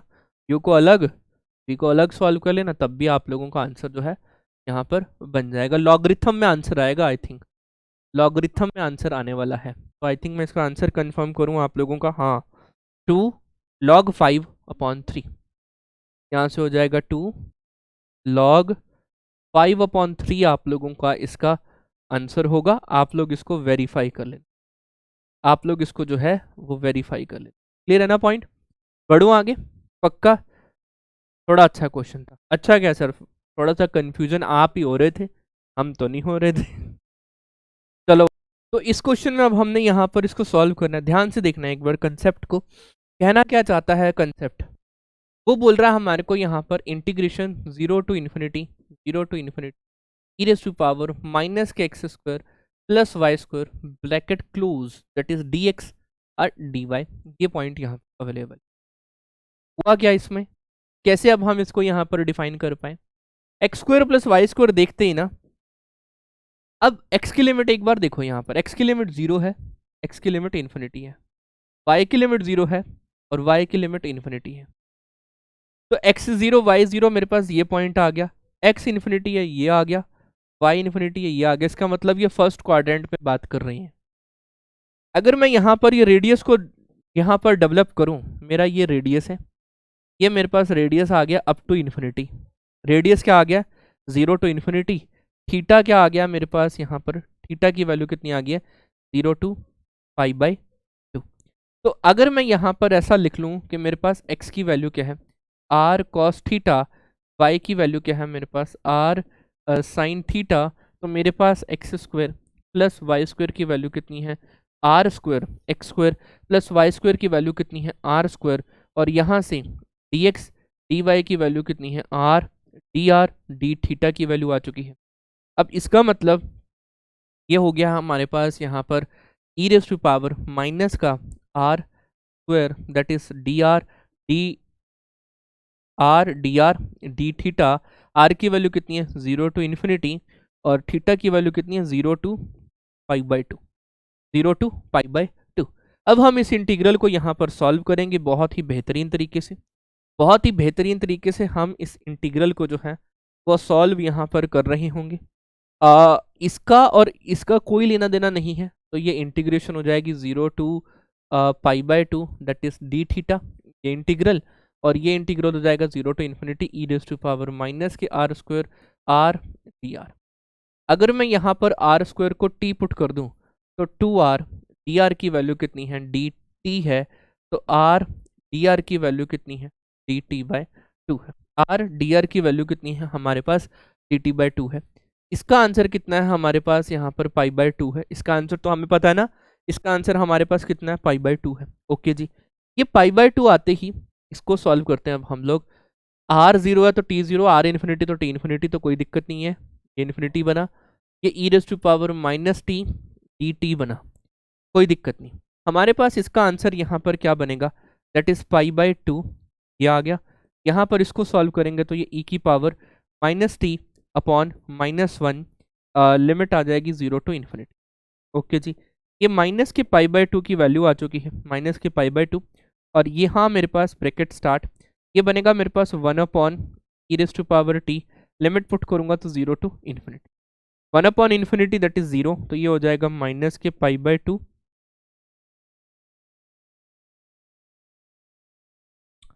और एक 1/2 एक और पड़ा है, ये मेरे पास कहीं ना कहीं वैल्यू जो है π/4 बनाएगा, ये मेरे पास π/4 विद नेगेटिव साइन आएगा, यहाँ पर इसके साथ आएगा -1, तो यहाँ पर मेरे पास π/4 आ रहा है।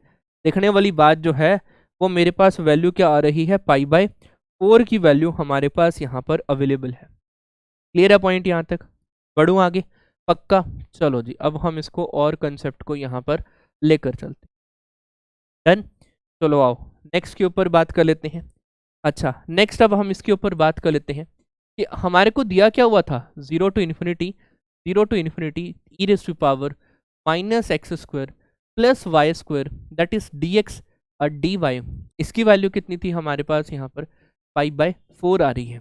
ओके जी, अगर मैं इसको इस तरीके से लिख लूँ, 0 to e⁻(-x² dx, और ये हो जाएगा 0 to e⁻(y² dy की वैल्यू कितनी है, π/4, अभी भी वही है। अब अगर मैं यहाँ पर एक प्रॉपर्टी अप्लाई करूँ कि वेरिएबल को वेरिएबल से चेंज करने से कोई दिक्कत तो नहीं होने वाली, तो मैं y को चेंज करूँगा x से और dy को चेंज कर दूंगा मैं dy से, तब भी कोई दिक्कत नहीं है। तो ये इंटीग्रल बनेगा मेरे पास 0 to e⁻(-x² dx into 0 to e⁻(-x² dx which is equal to the π/4, which is equal to the π/4।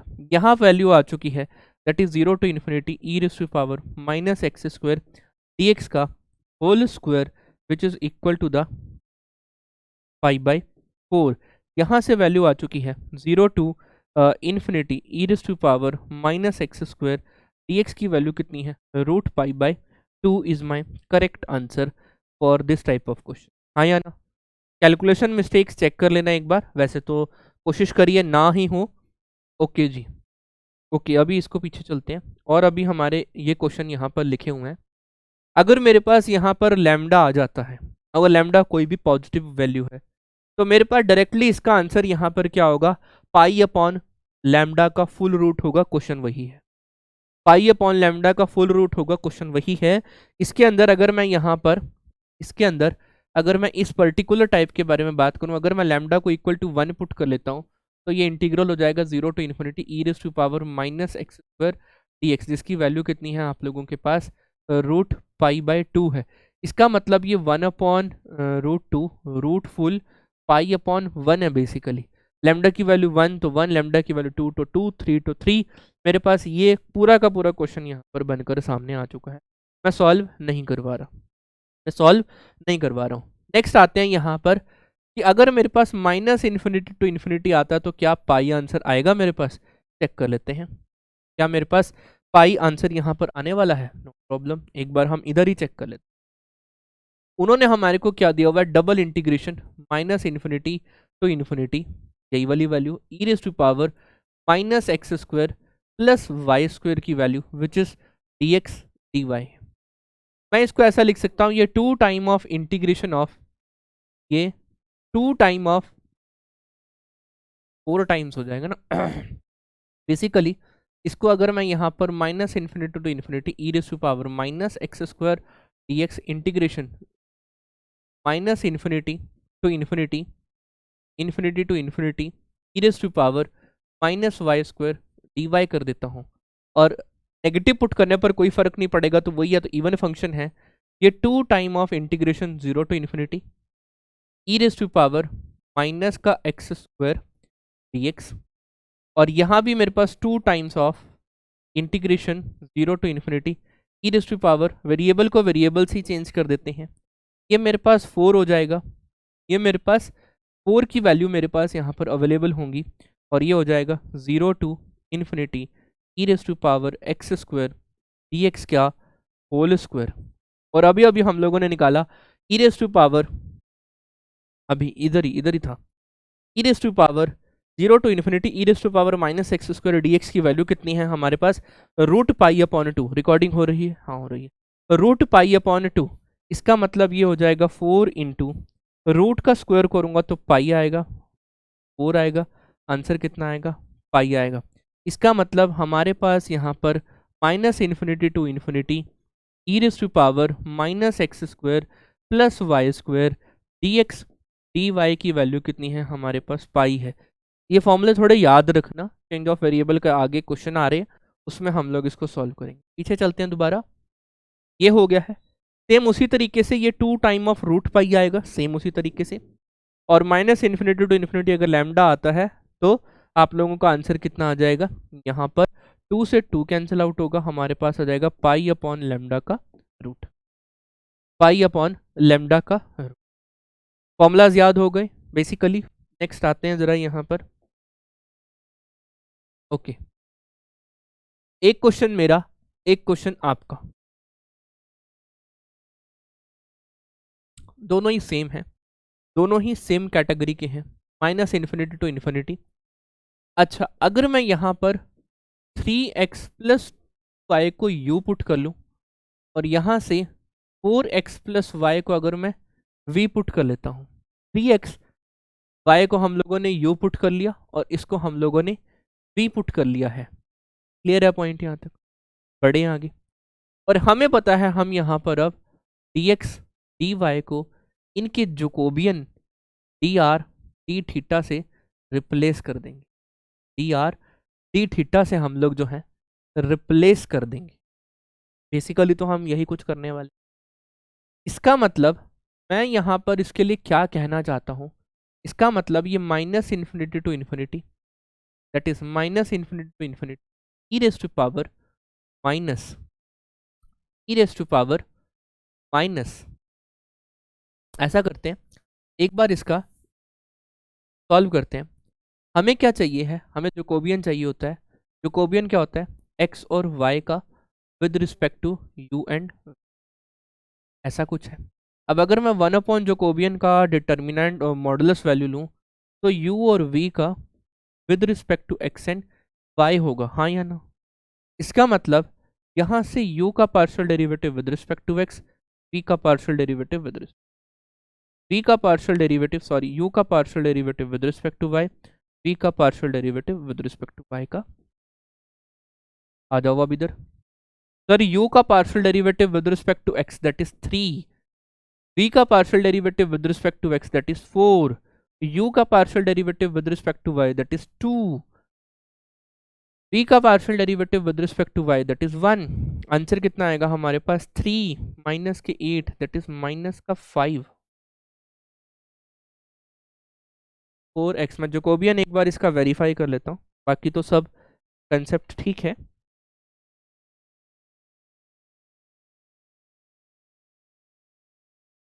Minus का 5 बिल्कुल ठीक है, हमारे पास इसका आंसर कितना आ गया, माइनस का 5। लेकिन सर अभी ये वाली वैल्यू है, इसका अभी तक हमारे को क्या वैल्यू ली है हमारे यहाँ पर इन्होंने, सर ये 1/j, ये माइनस का 5 नहीं, बेसिकली है तो ये माइनस का 8 आया तो माइनस का 5 है, लेकिन इसकी मॉडुलस वैल्यू तो ये 5 आई है मेरे पास। इसका मेरे पास आंसर इसका कितना आया है, 5 आया है। लेकिन जोकोबियन का आंसर कितना आ गया मेरे पास यहाँ पर, जोकोबियन का आंसर कितना आ गया है, 5 आया यहाँ पर, ये टर्म यहाँ। अब ठीक है, जोकोबियन का आंसर 5 आ चुका है। इसका मतलब हमारे पास इसका आंसर जो यहाँ पर बन रहा होगा that is integration minus infinity to infinity, minus infinity to infinity, 5 बाहर आ गया, e raise to power minus का यू स्क्वायर प्लस का वी स्क्वायर, ये वाला point, d u d v, मैंने आर लिखा है, डी यू डी वी आएगा यहाँ पर, that is d u d, clear है ना, जल्दबाजी में लिखा। और सर इसका तो अभी हम लोगों ने वैल्यू निकाली है, minus infinity to infinity x square plus y square, पीछे फॉर्मूला बनाया अभी तक हम लोगों ने, x square plus y square का आंसर कितना आ रहा है, पाई आ रहा है। इसका मतलब इसका आंसर भी कितना आएगा, इस पूरे का आंसर कितना आएगा, पाई आएगा, पाई अपॉन 5 पाई, इसका करेक्ट आंसर।